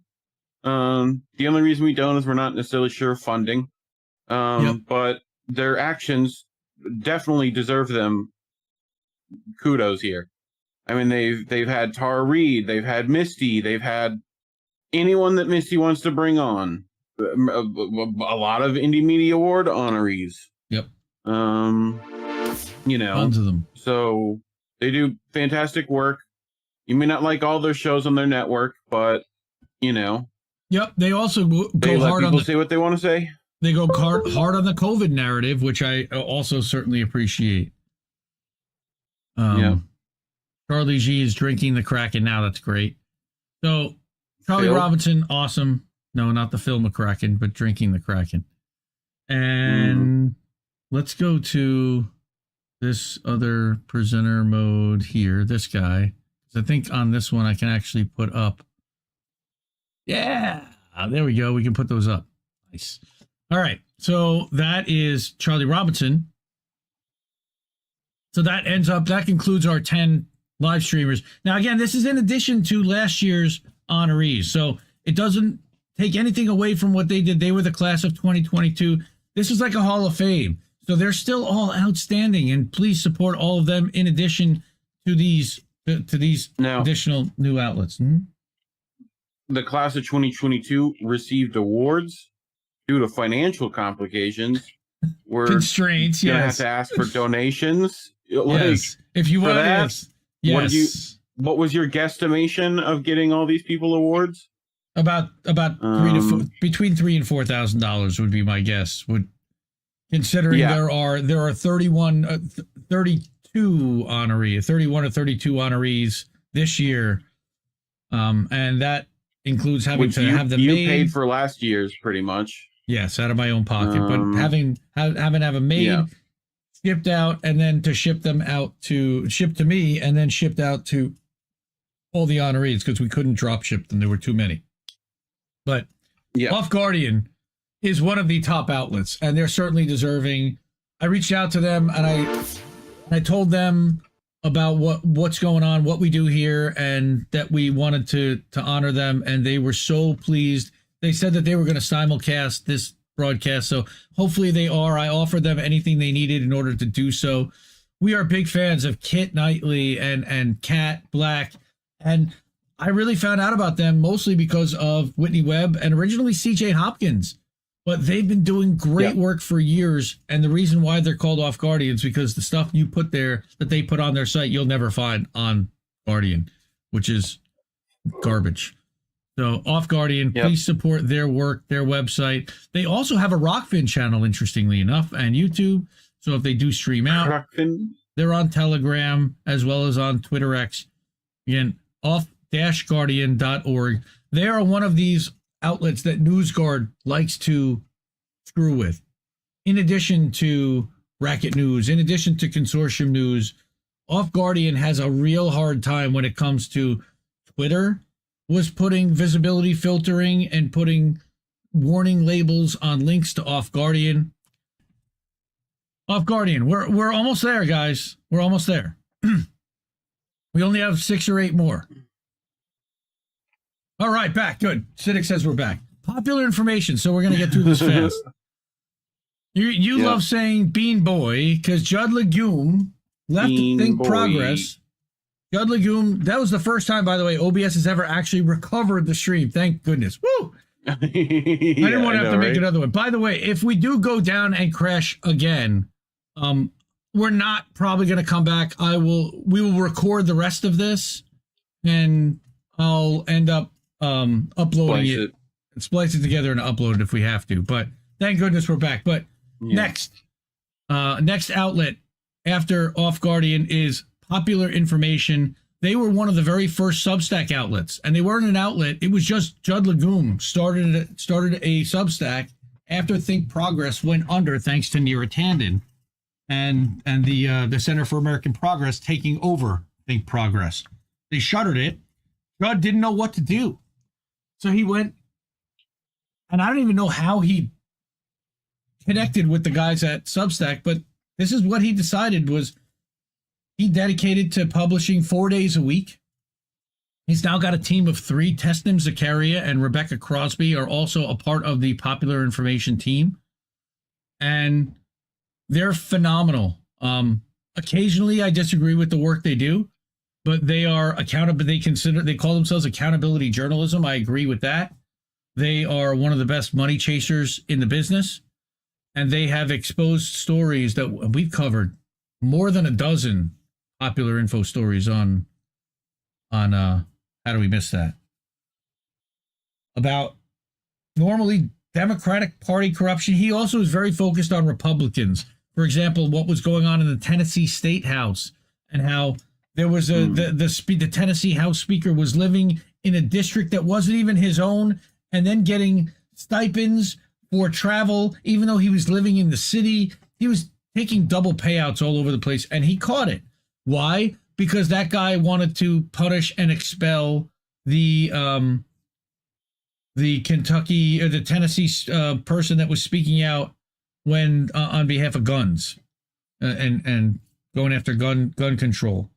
He's also gone after Ron DeSantis and the library stuff, like you talked about earlier. And I think just last week we talked about the News Guild. No, the News Guild story wasn't theirs, but we did a Tesnim Zakaria story a couple weeks ago from Popular Information. Big fan of the outlet. Please support them. They're making an offer right now. I think it's $40 a year. You can subscribe to Popular Info and get premium access. And really, he doesn't put anything behind a paywall, which is one of the big things that I'm a big fan of.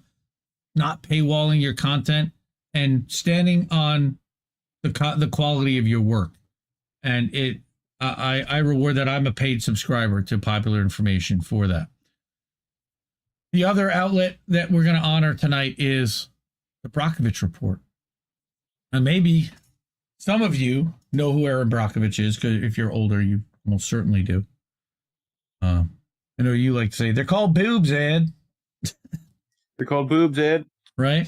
So Aaron, even this year, she was a champion and spokesperson somewhat for the people of East Palestine. She continues to report on East Palestine and talk about it when most people in the media have forgotten about it. And it's censored because the word Palestine is censored. So, you know. Now, 2 years ago, when we started doing How Do We Miss That, before we even had INN, one of the very first articles that we did was from Aaron Brockovich's new Substack. And we were like, hey, Aaron Brockovich is a Substack. Did anybody know that? That literally was like, how did we miss that?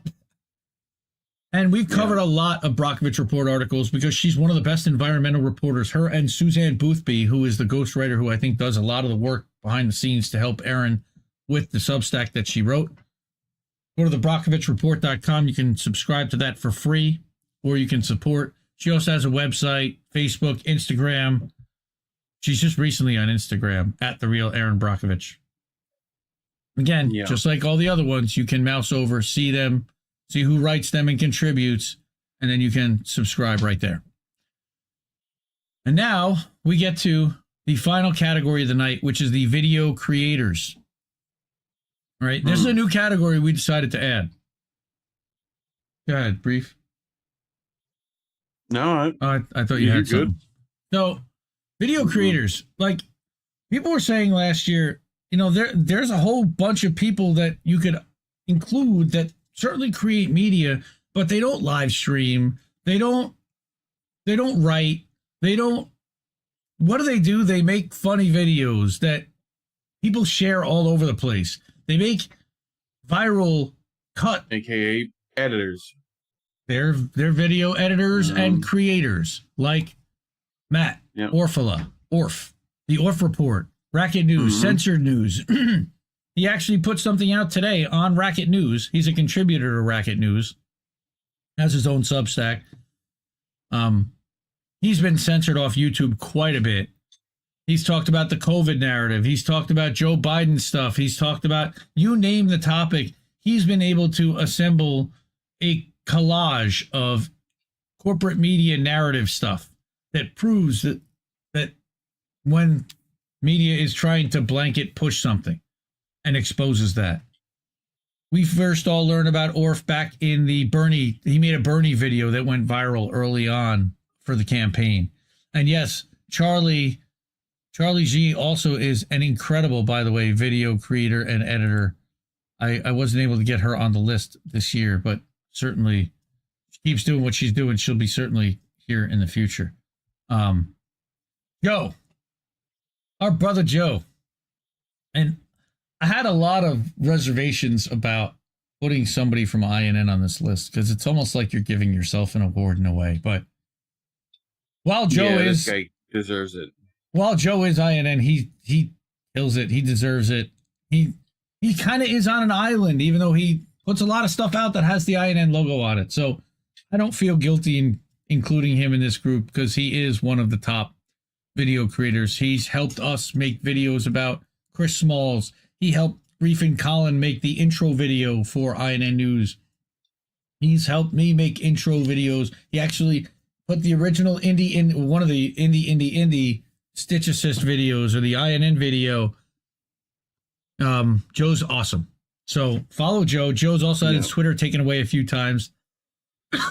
He's been on TikTok, if you haven't known. But if you could follow him, he's got a couple different accounts on TikTok in case they ever decide to throw him off there. He's already prepared. And he's on Facebook and Instagram.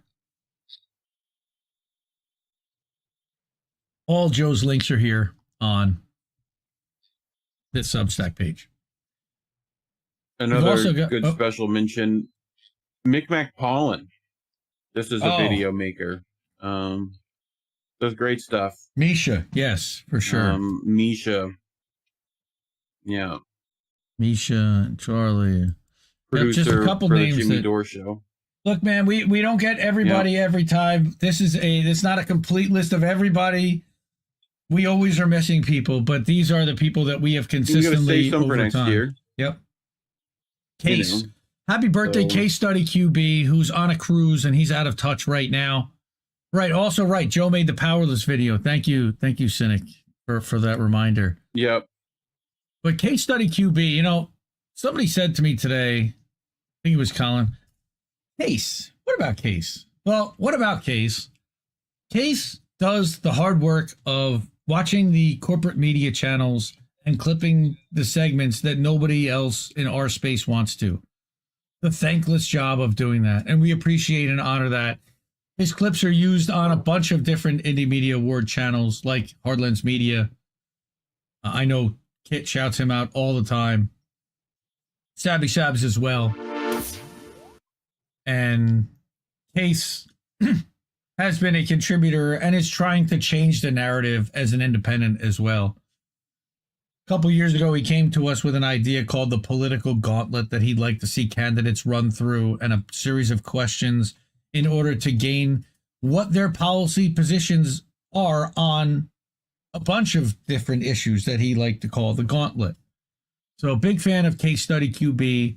They do some live streaming, but mostly they do video editing, or he does video editing and puts out these clips of people on corporate media saying stuff that we need to hear and that we then end up criticizing and talking about on shows.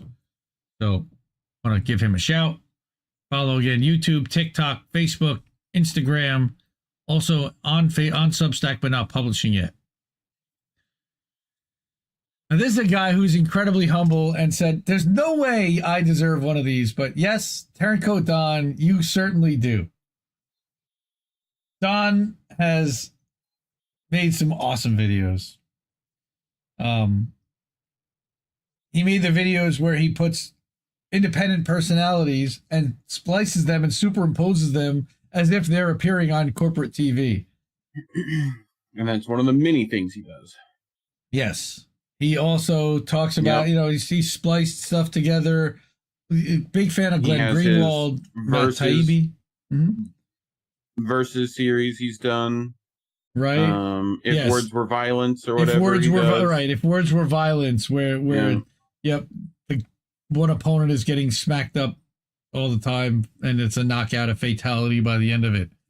But yes, Turncoat Don is great. So you can definitely go follow and support and subscribe to Turncoat Don wherever you can. He set up a Rumble, but he doesn't have any videos up there. I've been begging him to back up his YouTube because at some point we know that the censors and the nanny state's going to come after him there. I've also asked him to potentially set up a Substack because that's where people could really follow and even donate and subscribe when he puts out new stuff and unfiltered hit people's inboxes with that. So next, we have a much smaller, but certainly no less worthy contributor and honoree, friend of the show and the network, who I just discovered this year, and he just started doing this year.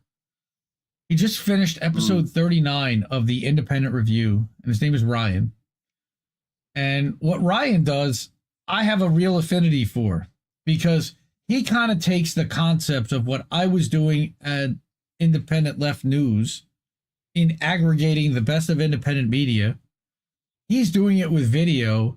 He watches hours and hours and hours of video every week and then takes the best segments from 6 or 7 or 8 different live streams and stitches them together into one live stream, 2 or 3 hour uploaded video that he then pushes out to all of his channels. He's featured INN. He's featured AM Wake Up with Steve Poikonen. He's featured The Last American Vagabond and Rebunked with Scott Armstrong and Unlimited Hangout with Whitney Webb and The Conscious Resistance with Derek Bros and Corbett Report and Charlie Robinson's Macroaggressions podcast. He's featured a rotation of a ton of different independent creators that I'm a big fan of what he's doing. And I've seen him grow from pretty much the time he launched and had no followers. And he's got a few here and there. He certainly deserves a ton more. So if you haven't followed him and you don't know Ryan from the Independent Review, go follow Ryan at all his channels over here. He's again on YouTube, Odyssey, Rumble, Telegram. One of these days we'll get him on to Rockfin as well. I think he needs more subscribers in order for Rockfin to consider that. So let's support him and get him onto Rockfin by getting him some more subscribers and support. independent media and independent aggregators and editors. And that's what he's doing. He's editing a bunch of different stuff to create his own unique thing, which is what we do. Yep. And then finally, we have our 31st and final entrant, and then we'll get to boats. And that's Post-Duopolist. Friend of the show, friend of the network. I think everybody has seen or watched and shared a video of Post-Duopolist, who also used to be called Dirtbag Leftist. So twitter.com, x.com/@dirtbagleft1. And that's the only place you'll find him, by the way. I messaged and I was like, are you anywhere else? Like, I used to be on Reddit years ago, but that got ridiculous, especially after Ukraine. They kept knocking my stuff off. So, no, we're just on Twitter. I'm like, please, I beg you, set up something as a backup, because censorship with Elmo is terrible. And if they knock you out, all that amazing content you've made is going to get lost, number one. And number two, we're going to lose you. How do we even know if you're back? I mean, you'll have to make some great videos, and then we'll have to figure it out and help you rebuild. And I've helped several people do that, and that's one of the things that we do in Indie Left. So that is our 31 for 2023. That is, again, in addition to the 20 some odd to the 38 from 2022. Our 2022 list. You can go to right here. Here's the 2022 list on the homepage. You've got our complete honorees, and then by category, each individual one. Yep. I'll Show also people be one of those awards they can help fund. You know, and where they can help fund that at. Well, We where should they have can a help picture of one of the honorees with that. where they can help fund it is there, but the honoree, I'll have to grab that somewhere else. Yeah, you have that somewhere. Yeah, I just posted that recently in a chat, so here it is. Here we go. But if you can, we are looking to fund awards that look like that. Oh yeah, that guy. I think you all know who that guy is. Indie Media Award honoree from 2022, Jimmy Dore. But we don't just have Jimmy Dore. We also have a photo from our friend of the show, Kit Cabello. So I'm going to bring that up in a second. Kit took the picture and didn't realize the first time that it was backwards. The award was backwards. So I'm like, hey man, you gotta do that again. It is a hard award to like photo, which I find funny since it's being given to like journalists who it's clear, it's see-through, you know? Right. It's an invisible award. It is clear acrylic, and there is our brother Kit holding his Hard Lens Media Indie Media Award. So we would love to be able to give these out next year. I mailed these out to a lot of the honorees. I actually have half of them still sitting here from last year because I never got an address or somewhere to send it to. But we'll make them for the people who want them, and if we get some funding for them. But wow, thank you for everybody thank you everybody for sticking with us. And again, please go to the indiemediaawards.substack.com. Support these incredible journalists, content creators, podcasters, YouTubers, live streamers, video creators, everybody. Awesome. Man, where would we be without this group of people today? Seriously. Lost and blind is the answer. So for those who don't know, yes, Gamer, you arrived too late, but that's okay. You can always go back. We've been live and we had a crash, but we're back now. So let's do this. Boats smashing into other boats. Do you want to like get rid of the extra channels and maybe even start a new stream so that you don't lose this one, or what do you want to do? Be back in 5? Go, take a bathroom break. And Blarg says, I support Beam Boy. Oh, I love it. That's quote of the night right there. Beam Boy. Feel free to tag Beam Boy. Nice. Yeah. Good job, Beam Boy. I messaged him earlier tonight. Thank you, Yeti. I really appreciate it. Didn't get to all of it yet, Yeti, INN member. The Yeti lines. Check out Yardening with Yeti over on the INN Substack also. Appreciate that. Thank you so much, Charlie. Bonans, we got Anthony in the chat. What's up, my brother Anthony? Anthony, who's been with us along the ride and followed and watched since I started doing content, since I was just a fan in Richie Medhurst's chat. On it, by the way, 2022 honoree, an absolute fire. Richie Medhurst, who's been inspirational this month and a total leader. So thank you so much, really, everyone. I love you all, and support independent media. Really, we need these people. We need these outlets. We need these creators more than ever. We need independent media more than ever. Yep. Keep listening to what little birds have to tell you. Good night, fam.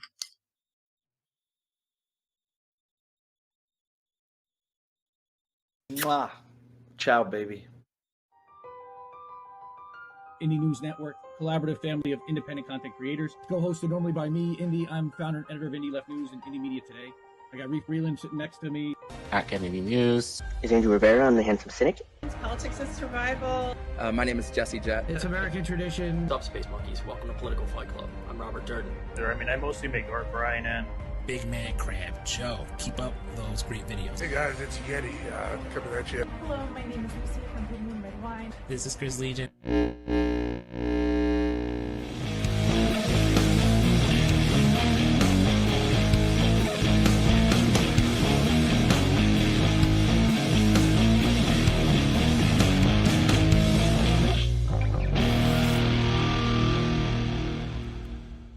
Keep fighting that good fight out there, guys.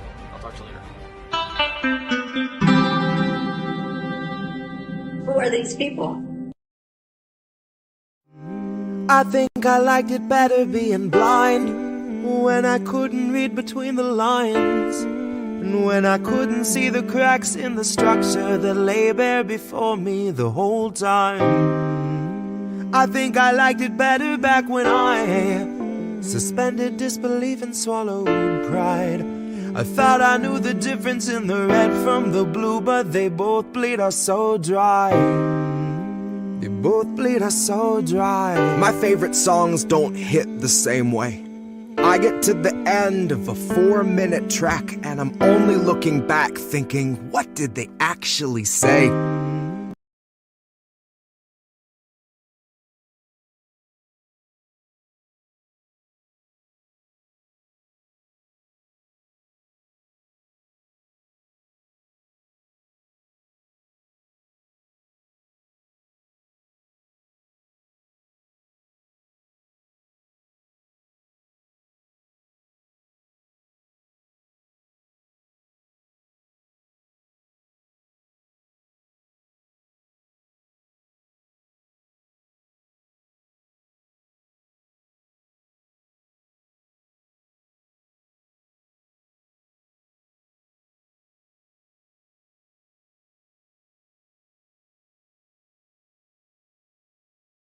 Figure out, like, that's 30 seconds. We're live. Yeah, we're live. Like hi, everybody. longer. We're back and we're live. And it's Boats. Yay. Yeah, Indie Media Awards are over. Thank you so much for everyone that hung with us. And what we did, the reason why we did this is because we weren't really sure that we were going to having a stream. We've had a bunch of streams pulled by YouTube lately. Yeah. Just to remind people again, if you do want to support INN, this is where you can support us. Cash.app / Indie News Network. That's the easiest, fastest way to support us if you can. We're about to go to boats smashing into other boats. That's our Reddit React segment, as the people who are with us and have gone with us through 3 things know. All right, so, but let's go to... And I watch mindless shit. Boats that smash into other boats. Boats that smash into other boats. It is boats. Everyone's favorite show of the week. It's time! Look, Boats, everybody. You want to see what happens to the boat? I think everyone wants to see what happens. I definitely want to see. negócio aqui tá entrando água aqui, ó. Tá enchendo legal. Ei, vamos tirando a água aí, vocês, não. Vai encher pra nós, vai tirar água. Aí, vai.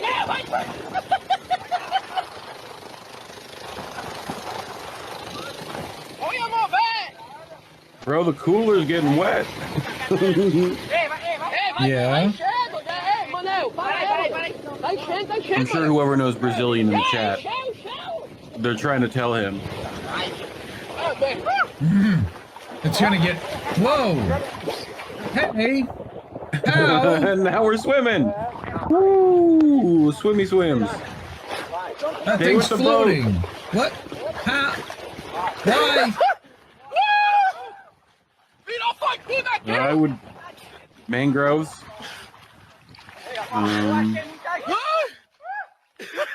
Look at Did that the other thing guy get weighted still down? out there. Where's the boat? Yeah, it's underwater. Why? Yeah, but it wouldn't was it getting pop like they back had up? too many.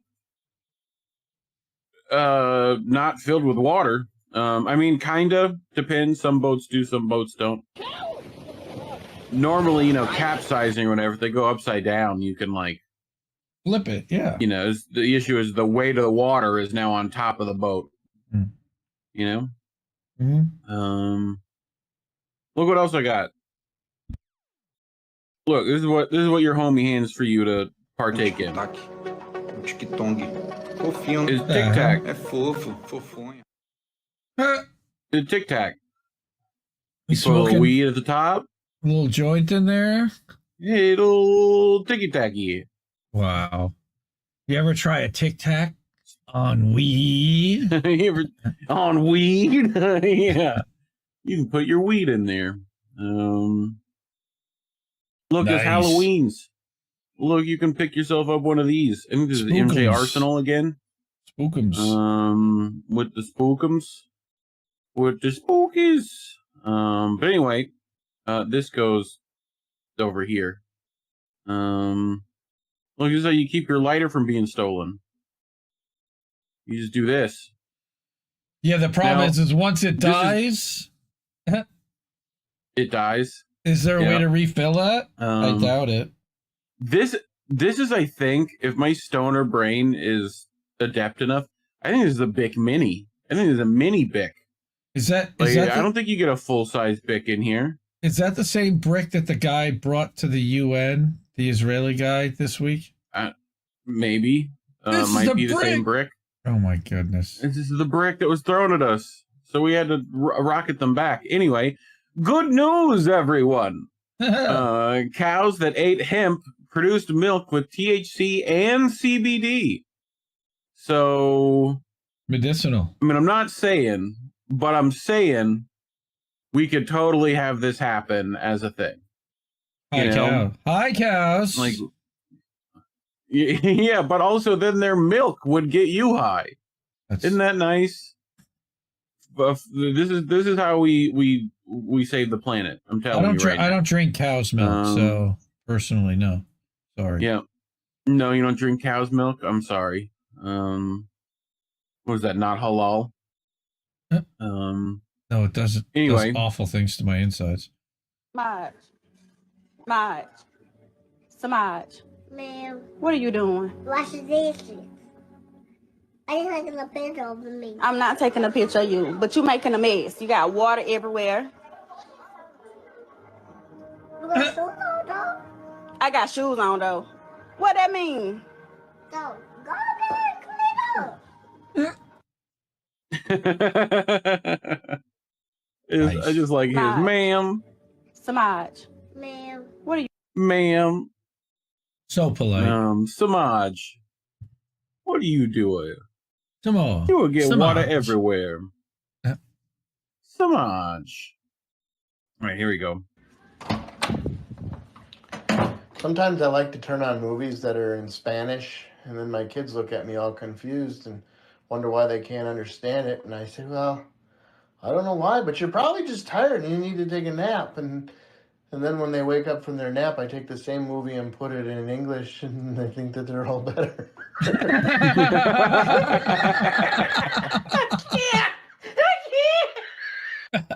Okay. Well, he also wins the Halloween But smart or contest this what? week for Vladimir Zelensky lookalike on Inflated. Nice. Right? He looks like Zelensky inflated. This is titled Zelensky inflated. Look, go Inflatable back. Zelensky. Yes, it was inflatable Zelensky. He's by the way, shout out to our friend He's Trey. lost to the ether. Our brother Trey. Yeah, he did a good Zelensky apparently. I think Tuesday night for Halloween, he's going as Zelensky, and yes, he does a pretty good dude staring at everybody else wantonly. Yeah, you need patience as a parent. Do you have that? No. Have you learned patience yet? Don't hit me with this yellow balloon. I'll pop your balloon.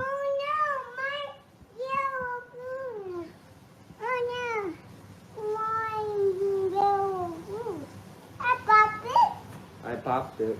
I told you not to hit me. Sure did pop it, kid.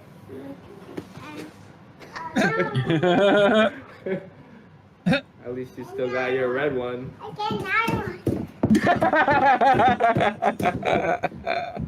Oh.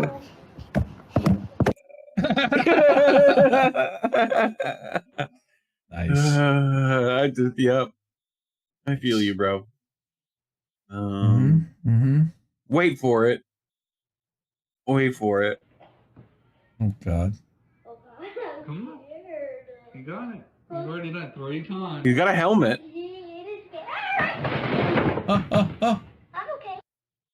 I'm okay. He's okay.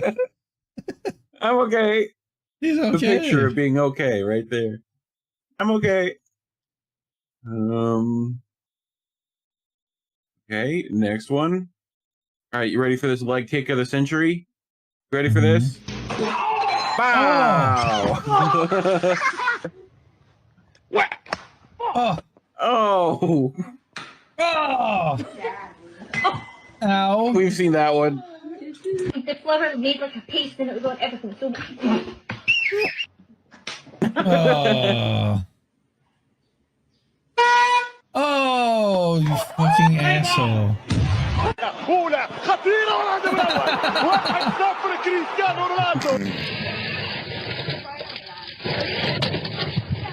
Nice. Oh, we definitely saw that one before. Yeah.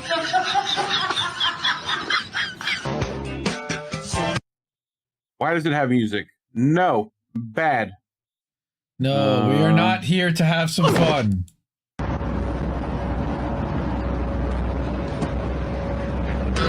In nomine Patris et Filii et Spiritus Sancti. Nice. And Mission Impossible music. Stop putting music in videos. We've seen that one though. All right. Next. When you've been told 3 times not to mess with the ducks. And you've been told 3 times not to mess with the ducks, so you get what you ask for.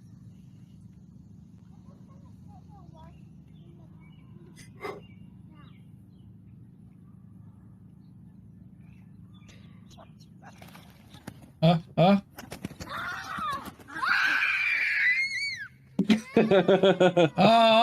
want to see. Just that. I want to see. I know, right? It's just like happens off camera, you know? That's not fair. I know, right? Is this fair? These for your butt. Don't do what? Don't you use these for your butt? What do you mean? Do you use these for your butt? At the old house, our old house, don't you? No, put them back. I saw you the other day. The long time ago days. You do use it sometimes. The other days. So you still want a pack of them? Put it back. Put it back. Put it back. Damn. Put it back. Better listen to mama. Better listen. Do you use these for your butt? Kids. You used to back in the old house. Brother. What do you think? That's your sister, bud. She doesn't have any arms.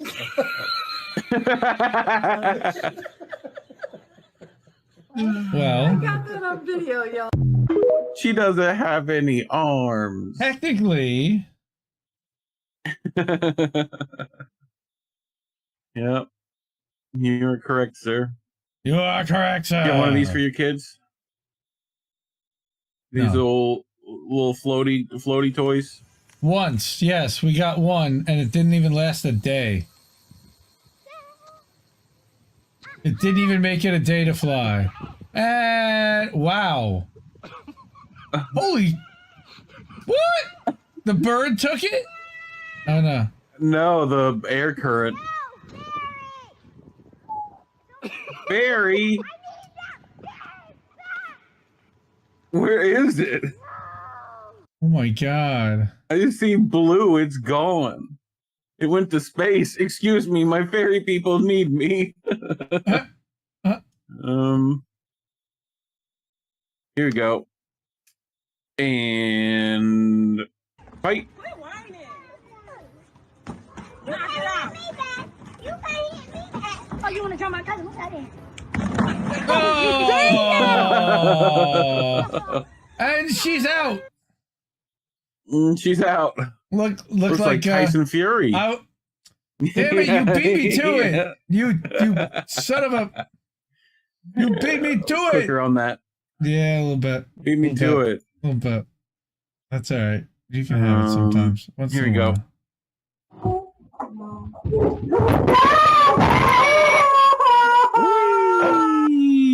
Ow. Just fucking, what the fuck? Ow. It's like, forgot to install the baby gate, I think is what that one was titled. Oh, this one's good. You'll like this one. Hey, what happened to two hands? No, up, 2 hands. No, don't give up. 2 hands. 2 hands. Read. Raise your other hand. Read. 2 hands, please. Freeze. 2 hands. No, not freeze. Okay, his bowl is over here. There we go. That's okay. Don't worry about those. You got it. You nailed it. Nailed it. Holy shit. Oh, that's great. Good job. What a setup. Good job. You did it. I love it. You did it. Yes, you did. 2 hands. He did it. 2 hands. Don't give up. Don't give up. I'm Lil Johnny Knoxville.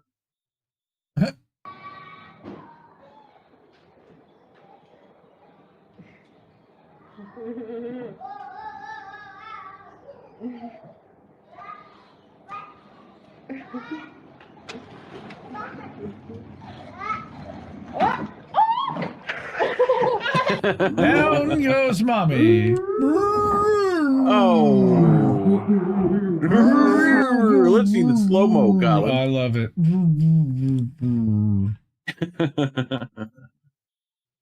Let's play that what back, else do I folks. have?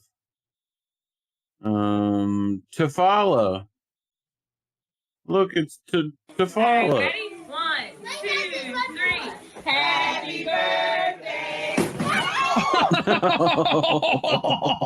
Wait, I can see that again. Ruth Conda forever? Yeah. Is that what I... 1, 2, 3. Happy birthday.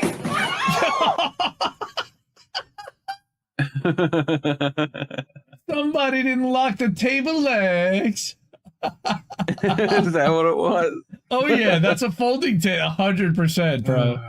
That is definitely what happened there. I thought it was like a glass table. No, that is definitely what happened there. That's really funny. Oh, baby. Maybe why you do that? I drink. Oh no, I don't drink. Oh no, drink. I no drink. No drink. I fallies. I fallsies. I think this is the last one in this. I just picked up my son's minion cake from HEB, and this is the ugliest fucking thing I've ever seen. This is so not what I asked for, and his party's tomorrow. It is totally fixable, and I'm not that picky, so I just took it. But this is the ugliest fucking thing ever. Let me show you what I showed her and what exactly I told her that I wanted. She even asked me, do you want it to be So that's what she wanted. to go from blue into yellow? And I'm like, no, straight blue, straight yellow, okay? Big swirls. Okay. I want it to be swirls. I was like, it doesn't have to be like with that fancy decorating icing to like make arms and shit. I don't want that. He's gonna be fucking it up anyways. This is what I got. What the fuck is this? What the fuck is this? Where are my swirls? Why is it on? Wait, it's the famous Minions. What about Oh my fucking god. What the actual What the actual fuck is that? What is that? What is that? I love how filthy she is. Oh yes, me too. Here you go. It's Kitty. Kitty.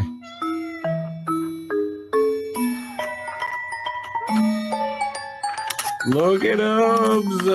Oh, Kitty.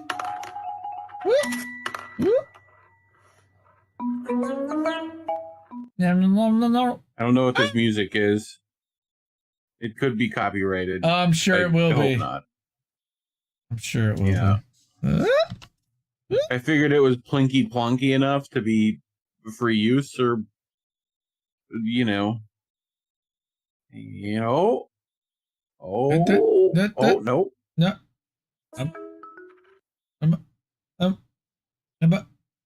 Oh, I got it. I fucking got that shit. I fucking got that shit. This one's cute. No, I'm doing homework, kitty. Get to the kitty cup.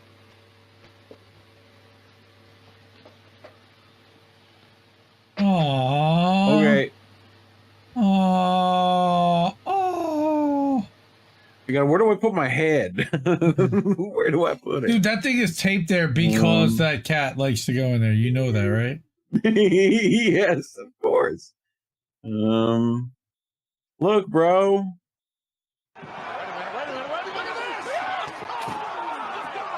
It's a steel chair.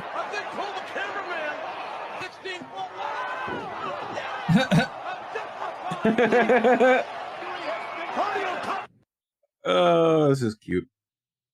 The cake decorator was definitely not at work that day. Yeah. Me eating all the chips in one day.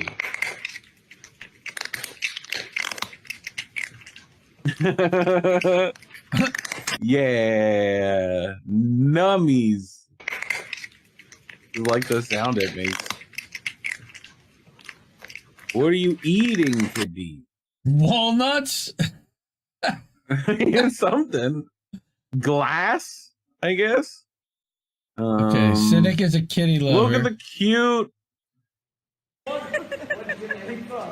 my god. Poppers! Oh. Station 9.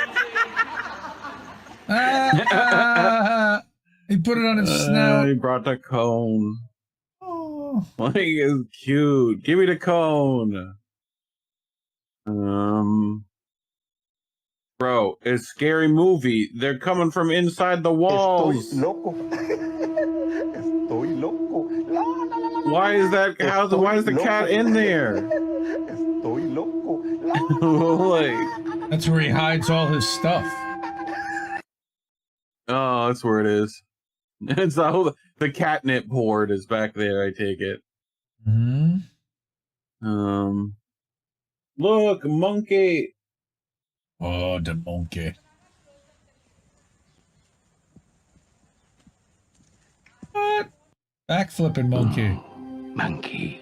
Backflipping monkey. How many? 2, 3, 4, 5, 3, 6. 4, 5. Oh, I'm done. I'm tired. No more. No, thank you. Oh, thank you. No more. Oh my God! Look at the poppers. Oh.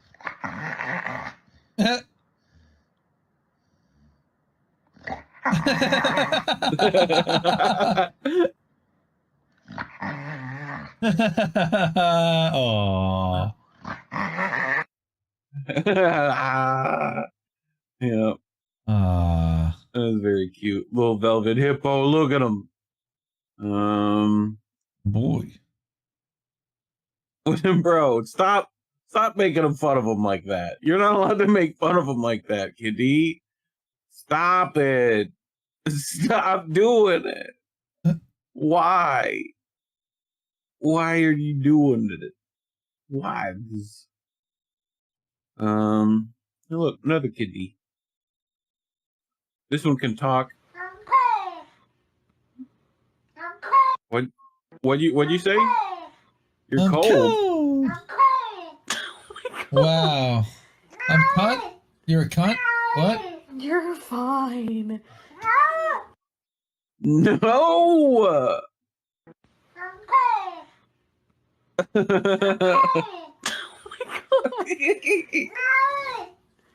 No. You're fine. No.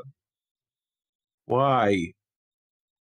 Indy, why is that so funny? Well, because kitties are funny. Yeah, they are. I just... Bless yous. Oh. Get a little wipies.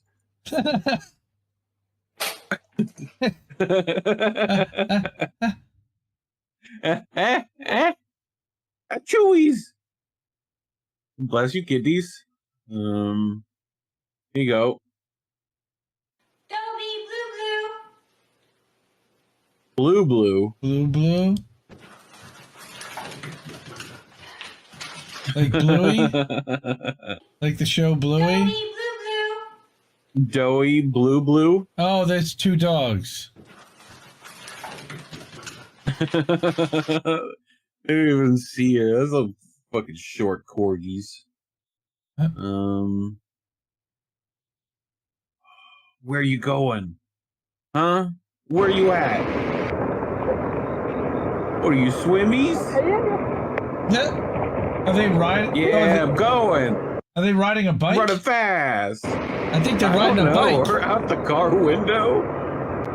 Yeah. Look at them go. Well, you know why? That's that when he lets go, he hits the ground running. Oh yeah. That's what it is. Us after evil witch has turned us into kittens.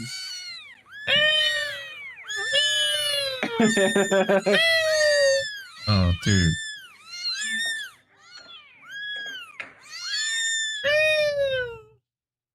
Cats are dicks. Cats are dicks. Not those ones. Those ones are nice. Look, Bonan. Oh, Bonan.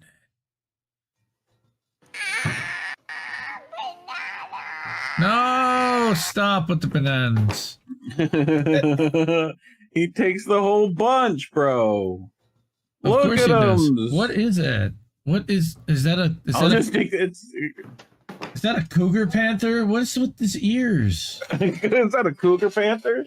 You got a cougar in the car? What is God that? Damn it, Karen. Oh, caracal.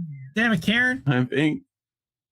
Oh, what? Dude, look at him. You gotta hold him back. Look at him. Oh. I love the chain, dude. The chain is what's up.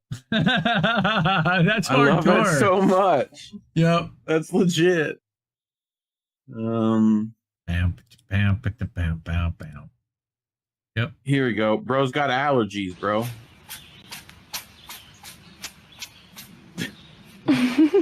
I think he's got some kind of bug in his face is what's going on there. No, those are sneezies. He's got the sneezies. Bless you, bless you, bless you, bless you, bless you. Bless you. I feel that cat's pain. I sneeze like that. Oh. Good day. King is the definition of he's not bright, but he has spirit. Yes.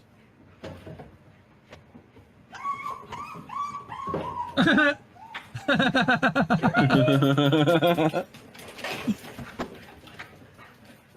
on, King. Come on. Fucking again. He's getting stuck Oh my again. god. Come on, No. Come on, idiot. Come on. Get up there. Come on. There we go. Good boy. Good boy. Let's Yeah, go, good dummy. boy. Let's go, dummy. Pretty much. Good boy. Oh my god, he's helping. He's helping. Oh, dude, He's helping. he does more than my son. Push the laundry basket. Little lazy dude. He just sits there and wants to play his iPad all day. Cat doesn't want to play iPad. I'll hire that cat. Dude, this guy, man, this is Florida, man. I think we found Florida. Hey guys, man. I'm in the Florida Everglades, and I just found a swamp puppy. Oh, that was a bit dramatic. Where'd you go? You know where the 20-footer is? Ooh, what do we got here? Yoink. Just abandoned water snake giving me a kiss. This American crocodile was just inches from me. She came up out of nowhere. Turns out she's watching her babies. Thanks for not giving me a kiss, Mama. You sure are beautiful. Boy, oh boy, that's the closest I've been. You take care now, sweetheart. Check out this little cottonmouth. Gotta make sure they cross the road. Fucking Ain't he a cottonmouth, cute little bro. fella? Got me a handful of tokay geckos. These guys are coming home with me. You got to Damn drink some basic. more water. You can avoid that. Yes, cotton they mouth. are. We got an Everglades racer. Don't usually find them at night. They're fine. Right here, we got the classic Burmese python. Where's the 20-footer? You're just a I know python. You know where he is. You better quit hissing and be a good boy. Right here, we got a juicy old cane toad. Yoink. All right, this is an interrogation. Tell me where the 20-foot python is. Tell me where the 20-foot python is. Sure. This is interrogation. I thought we were going to get a little toad squeal. From Florida to New York. Nice. Dude. Nice balance. Come on. Does he really have that thing strapped to his head? I don't think it's strapped. I think that's just... Oh, no. There's definitely Gil. something... No, there's something strapped on each ear. Look, it's like a hat. He's wearing like a helmet. Nah, dude. You ever seen those African women with the giant rice bags? Go back. Like, it's a refrigerator helmet. Like, it's not a strapped. That's not a helmet. That's just a hat. What? It is... Oh, no, that's the wires coming off the back. That's what it was. Jesus. Right. Yeah, I think he's just got it balanced up there, dude. Dude, what? Like, that is anyway, some happy Halloween, neck everybody. strength. These are stepper motors. So this is the sweet sounds of 3D printing.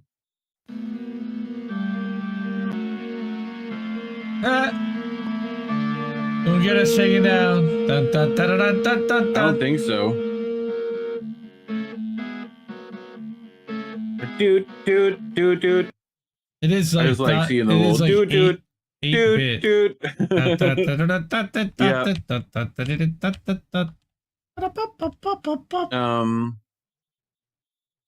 want to read that for me?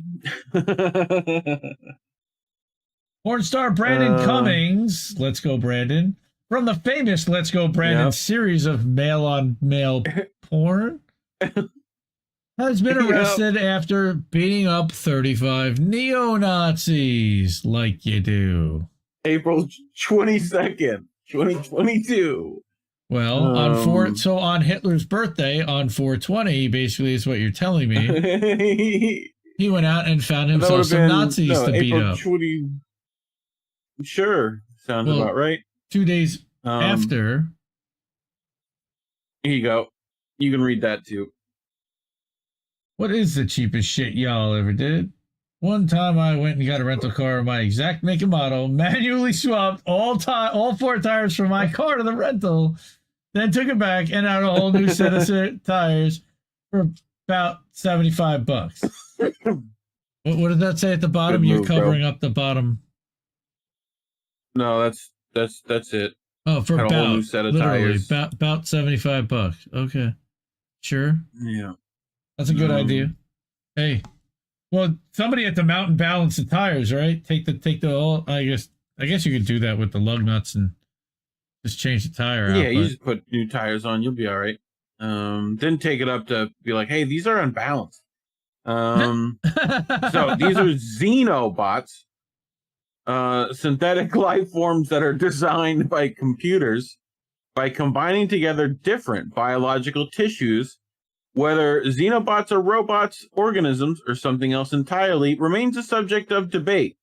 Do I need to read that again?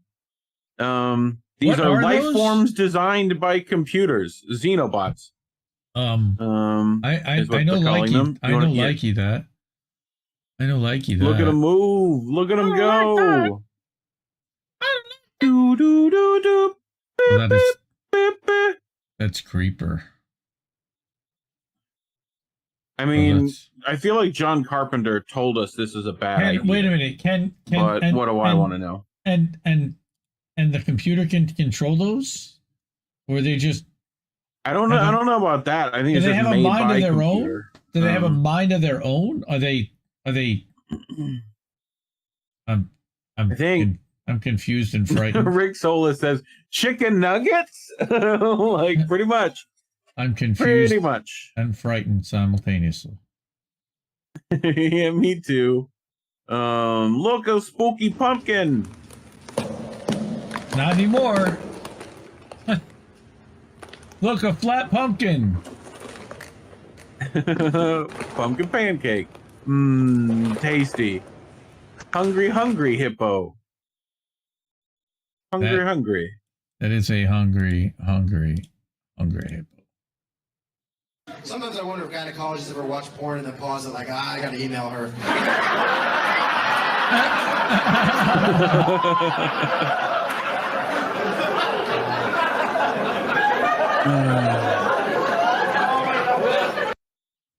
That's a very good joke. That's all you needed. That's good. I gotta email her. About? I gotta email her.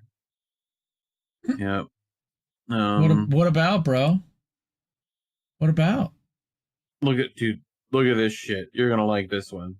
You're gonna like the Atlanta Hood historian said, "Hit that man with the segregation hose." Oh, dude. Gotta have my boats and hose. Dude, hit that Israel flag with the segregation hose. Yeah. Here we go. Excuse me, sir. Excuse me. Don't talk into the mic and I'll buy whatever you want. What's your name? What's your name? Sir? Sir, you left your card over there. We are not buying a car. We are not buying a car. Don't talk and I'll buy whatever you like. Oh, dude, fuck around and find out. I love that. Oh no, it's spooky. It's the spookiest of spooky. Oh yeah, the check engine light. I know you've seen a ton of those. Yeah. You probably have one of those. Here you go. Let's see if you can do this. Thankfully, no, I don't have one of those.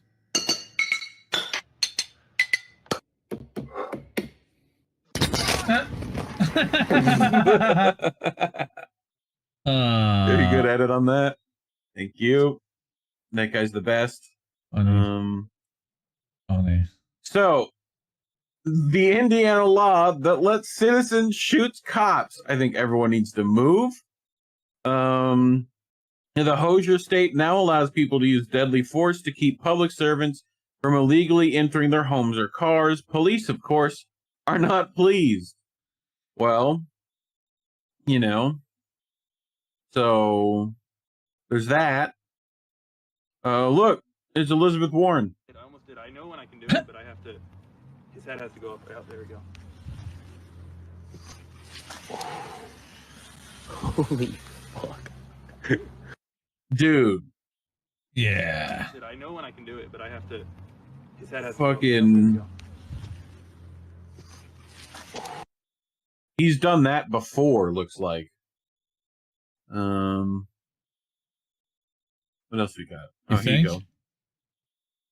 Yep. Nem descansar as pernas em cima do meu namorado, que ele já inventa moda. Look at her foot. Oh my Look God. at it. Is that the left dandelion of the season? John Leguizamo, shout out. Shout out. He's amazing. I love John Leguizamo. Very good. That movie is underrated. Is this what you wanted? Oh, it's shawarma. What is that? Is it? Well, why is it that color, dude? Is that falafel? Why? I don't know what that is. It looks like it's a beef shawarma or like a hero skewer, but yes, but like what? Blue somehow. What? Green? Yeah. Gray? What the? Well, what? Let's head to the comments. See if the comments have anything to say. Lamb. Can I have my mouse back? Mastermind is saying it's lamb. .com is saying that looks horrible. And this is a type of blue cheese from Ardahan, Turkey. The cheese is called gogurmish. This is not a common dish. It's called. The owner of this kebab restaurant is from Istanbul, not Constantinople. Constantinople. Saganaki, apparently. Anyway, it's cheese. That's cheese. That's cheese, dog. Who stole the cheese? That's like a blue cheese. That's foul. Okay. Scraping cheese.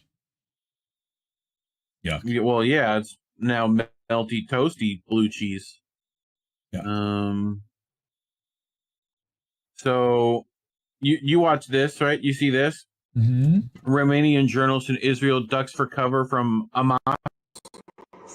Right? Look at the people in the background, though. Riding bikes. Oh, look, a bike. A bicycle? Wait, watch it again. Yeah, dude was like an old guy. Wait, look. There's another one. Like a wee. Yep. Well, they're just going about their business. Yep. Dachi fach. Sure. Dachi fachi machi. Yep. Pretty much. So this is in Thailand, and I'll tell you how I know. Oh! Is it the sign? Oh, yeah, it's the Muay Thai noises at the end. Oh, hey! I know those sounds. Ooh wee. That's all we needed was an ooh wee in there to really sell it.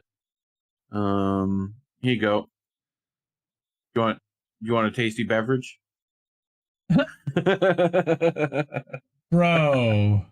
Look at it. Shaken. Not stirred. Oh my goodness. It's the jerk off pod. It's the jerk off pod. Come on. Everyone is thinking it. Everyone's thinking it. This? What is this? Everybody's thinking it. Oh no, that's a Pepe frog. Oh no, it's racist. It's a Pepe frog. Oh god.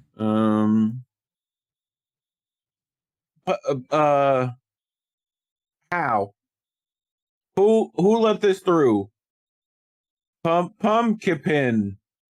This spooky pumpkin. I'm like, it was like $38 at Bass Pro. The pumpkin. Pumpkin. Pumpkin. Here you go. Can you Can you do this?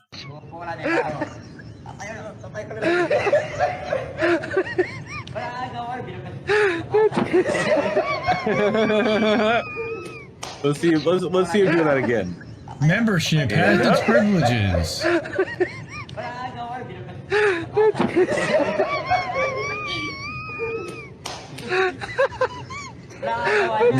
Go do it. That's right. You can't. That's very funny.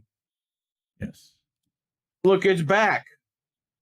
Pumpkin spice oil change. do you want your pumpkin spice oil change? That sounds like a euphemism. I'm sorry. It kind of does. You know, like, but very funny. Jiffy Lube out there with the jokes. What do you think is happening here? What do you think is happening here? Up the law. That's all I can think. What is that? That was a South Park thing. I don't know. Anyway. But what is that? What is that? Like nacho cheese? Caramel. You think? I would say it's caramel. It seems not hot. Caramel. Somehow. Caramel. That's candy. Team Orca says acrylic. He seems very happy for it to be acrylic. You know, I'm gonna go with like nacho cheese. I feel like that's gotta be nacho cheese. In my heart of hearts. Is that Nacho Mama? Yeah. So this is a curtain. Do this, and your room will not be so bright anymore. Thank you.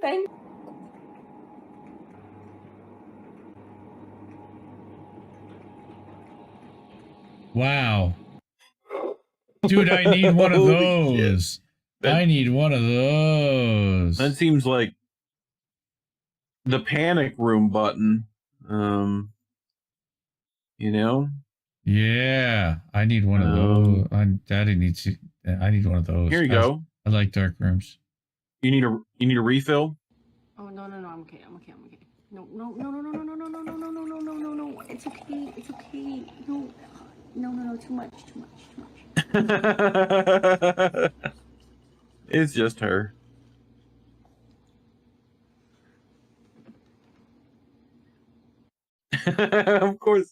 Of course you drink some. What is that, a fucking Riesling? What do you got? This one's just called Near Miss. That's a white Zin. Strap in, feel the J. Probably. Lock.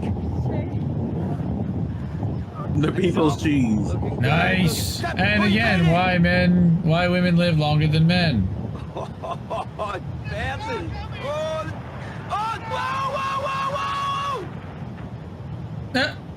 Holy shit! Is he alright? Is he alright? Is he alright? Is he alright? We don't know. Alright. Do you know who I am? He was alright enough. Do you know who I am? Dude. Oh my god. What's that noise outside my tent? Uh-oh. Oh, you don't want to know. You don't want to know. You don't want to. Oh, fuck, dude. I'll stay inside. Uh-oh. I don't know how much longer I'm going to be able to stay inside. Holy shit. Oh, that's scary. Oh my god. Oh, that is fucking frightening. And that is frightening. That's shit. Ridiculous. 3, Here you go. 2, 1, base.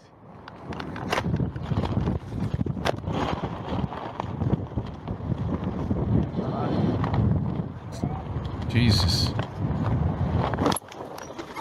Oh, fuck. That's fucking barbed wire. Yes, it is. He fucking landed in razor wire. What the fuck? How? Well, at least you had knee pads. You know. So, dude, it's Halloween, and you really got to go all out. Look at this fucking shit. Look at all the fucking TP. Look at all the TP. Jesus. They got the whole neighborhood. Nice. What, you go to Costco for all that? What do you do? I hope that wasn't during COVID. Look at that. He's still going down the street. This goes. Like, holy shit. Wow. Was this a ticker tape parade for a championship? Crazy, right? There's still time Probably. left. There's still 20 seconds left. Yeah, there's still like, yeah. Oh yeah, they ran out of trees. Although look, they put it on fucking everything. Jesus. Like, it's everywhere. It's all over the floor. Ground, road. Well, this is in Dubai like 3 days ago.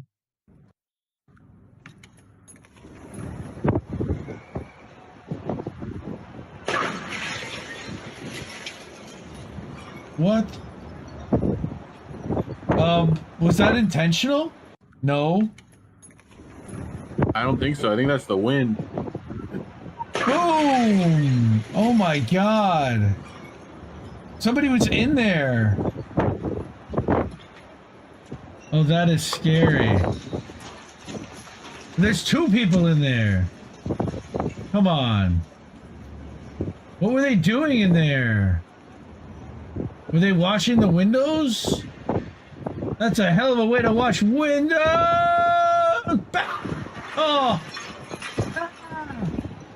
Oh my god! Oh, I'm getting vertigo looking at that. Oh, dude, my friend, my hamstring. Are you okay? My hamstrings are like your hamstring. Yeah. Your neck and back suddenly. Yeah. Wow. Mastermind saying that was a window washer. Sheesh. Oh my god. So this is, I don't know what kind of surfing this is. Hydroplane, fucking wake sailboat surfing. Crazy people. But that's a whale. Like, this motherfucker got hit with a whale. Whoa! Like, this whale body slammed him. Oh my god, dude. Jesus.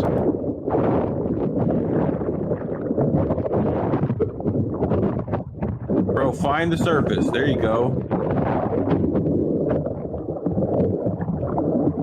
Where's your board? Find your board. There you go. You're all right. There, your cameras. You dropped your camera.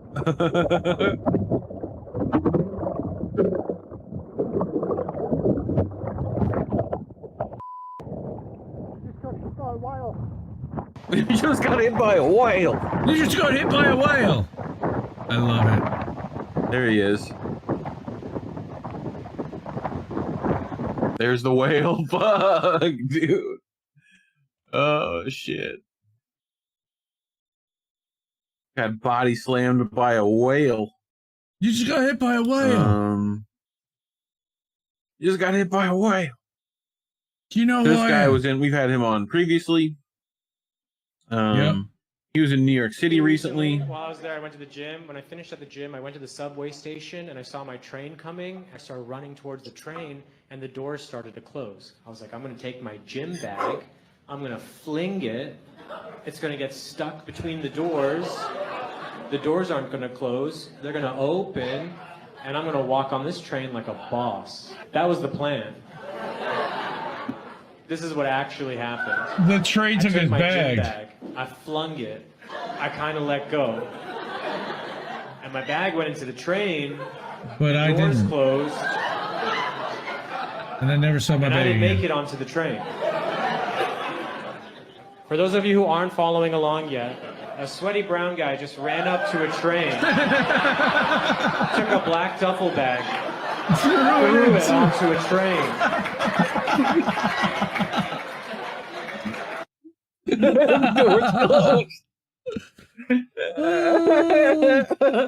Yeah, I wonder what happened next. Yeah. Some very confused, very scared people. That's funny. FBI, open up. FBI, open up. Officer, I'm sorry. I know I was speeding. First name, Frida. last name. Go, ma'am. You're free to go, ma'am. Thank you so much. Have a great Wait, day. what? Very clever. Very clever. Very good. Very good. Very good. Can't complain This is Indy. Something that should be illegal. 100% should be illegal. So, and it has to do with this drink. Give me a second. So, at Panera. Oh, I cannot get myself straight. I work at Panera. No, I don't. I work in a Panera. I work in a Panera when I'm doing my work because I don't want to pay for a co-working space, but working at home makes me want to dig my own grave because I'm alone and I don't have human interaction. So I work at my local Panera. Understand? And when I'm at my local Panera, they have free refills. This is the mango yuzu citrus charged lemonade. Whoa, this is gonna be a whirlwind. Okay? And it has caffeine. And I knew that. But when I'm sitting there, I'll drink 4 or 5 of these. And I was always like, man, when I work at Panera, I feel great. I feel awesome. I get so much done. Well, so my husband is a type 1 diabetic. So we were going through the drive-thru because I wanted one. And he was like, oh, I want some. And so he went to look up the nutritional facts about the drink so that he could have some and then adjust his blood sugar, right? The regular size has 82 milligrams of sugar. Whatever. What? Let's push that aside. It has 260 milligrams of caffeine. An espresso has 63 milligrams of caffeine. 63 for one shot of espresso. I don't drink coffee. I don't have caffeine very much. I thought. I drink a Diet Coke sometimes. I don't drink coffee. So I'm not used to caffeine like that. And I feel like the Hulk. And I'm drinking these. And I really like them. So I decided I'm going to water them down. But Panera, who's going to create a product with 263 milligrams of caffeine? Look what you're doing. I'm dying. She's drinking more. Uh-huh. Yeah. I'm dying watching pretty her. much what Indy's thinking about. Man, charged lemonade sounds pretty good, right? I'm dying. I'm dying watching her. Wow, I drink hummingbird fuel, but goddamn, lady, like you need to decaf something fierce. Wow, she's bouncing off the walls.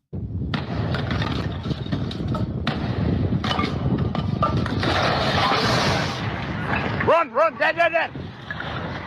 Yeah, oh, Dad. I saw that earlier today somewhere. Yeah, that was a bad idea to chop out the bottom of the forest. To chop out of the bottom of the thing. I mean, how else were you gonna? Wow. Here you go. What ballpark is that? Hot dogs. What ballpark? What ballpark? That's Texas Rangers. I would imagine.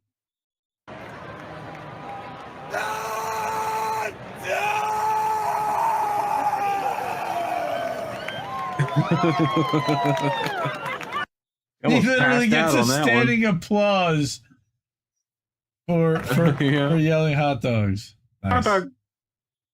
Hot dog. That's funny. Here you go. I don't think that's supposed to go in there.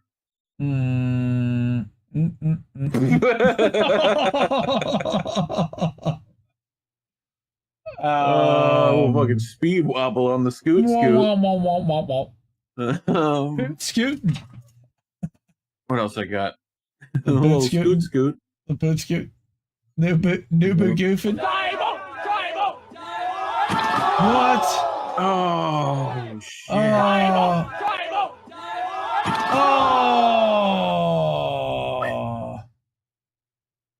Aussies. That one's rough. Gotta love them. Okay, school bus gonna get it's pounded. Halloween. Buy a 2,000-pound pumpkin. Pumpkin chunkin. Okay.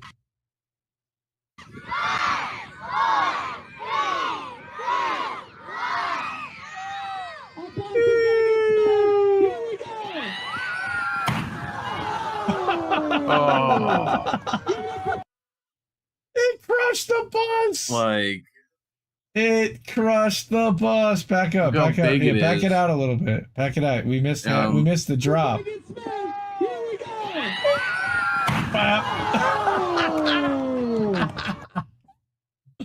So much more satisfying to watch it Fuck from the that school top. bus up. Oh, Yeah. and now they need a new bus. Well, you know how we end things here. Oh, I do. This is Spanish firefighters versus their poliza. Policia. Look, they've learned how to use fire. Fibre. Like, look, they're fucking straight up with like flamethrowering these guys, dude. Fuego. Fuego. En fuego. Like firefighters using their elements against the pigs. A little bit of pig roasting. Oh boy. Oh, I've seen this. Here we go. What's he gonna eat? What's he cooking? I mean, a AR-15. Other than that now wasn't- isn't one. That wasn't very smart. Oh no. Dude, there goes that fucking what about barrel. the dude? What about the dude standing behind him that easily could have Behind taken a him? fucking Yeah, I know, right? a shot? Shrapnel to the face, yeah. And he handed him the mag. Bah! Oh shit. Bye. Oh shit. Okay, next. Yeah, Trying the to last launch one. from an apartment window. Oh my goodness. Uh-oh. Why do I think it's gonna light the apartment on fire?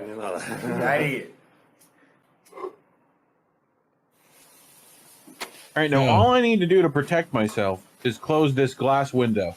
Oh no.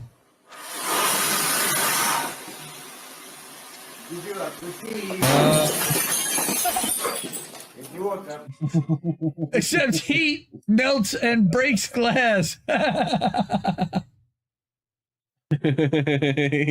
Nice. I love how the sound is delayed. That's the best part of that. Okay. Well, votes, everybody. I decided to go formal for the ending, but whoa, hey now. No, that's Nice. not what we want. We want this. Okay. You're an all-star. Get your game on. So get paid. All of the honorees now all have their pages up on indiemediaawards.substack.com. Check that out. And I want to say thank you to all of the supporters of INN and Indie Left. We have our Patreon, our YouTube members. Right now, our YouTube is suspended. So if you possibly could, please migrate that over to Patreon or to Substack, or of course over to Rockfin, but Rockfin's a little more. Thank you again to everyone who leaves us super chats as well as Rockfin donations. If you can also, and you want to, you can leave us a donation on patreon.com/Indie News Network. You see that scrolling in the ticker. Substack at indienewsnetwork.substack.com. You see all the links there. Rockfin.com/INN, rumble.com/C/Indie News Network, and then $ Indie News Network on Cash App. Donate to us there. So thank you so much, really, everyone. I love you all, and support independent media. Really, we need these people. We need these outlets. We need these creators more than ever. We need independent media more than ever. Yep. Keep listening to what little birds have to tell you. Good night, fam.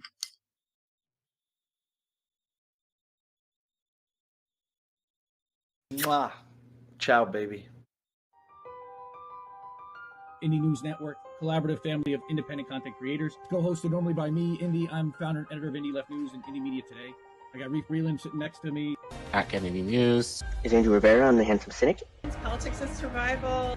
My name is Jesse Jett. It's American tradition. What's up, Space Monkeys? Welcome to Political Fight Club. I'm Robert Durden. I mean, I mostly make art for INN.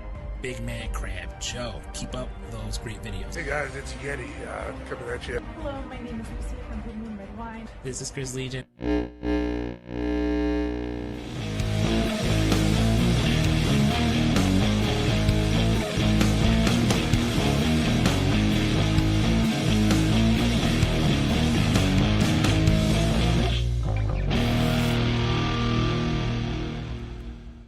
Keep fighting that good fight out there, guys.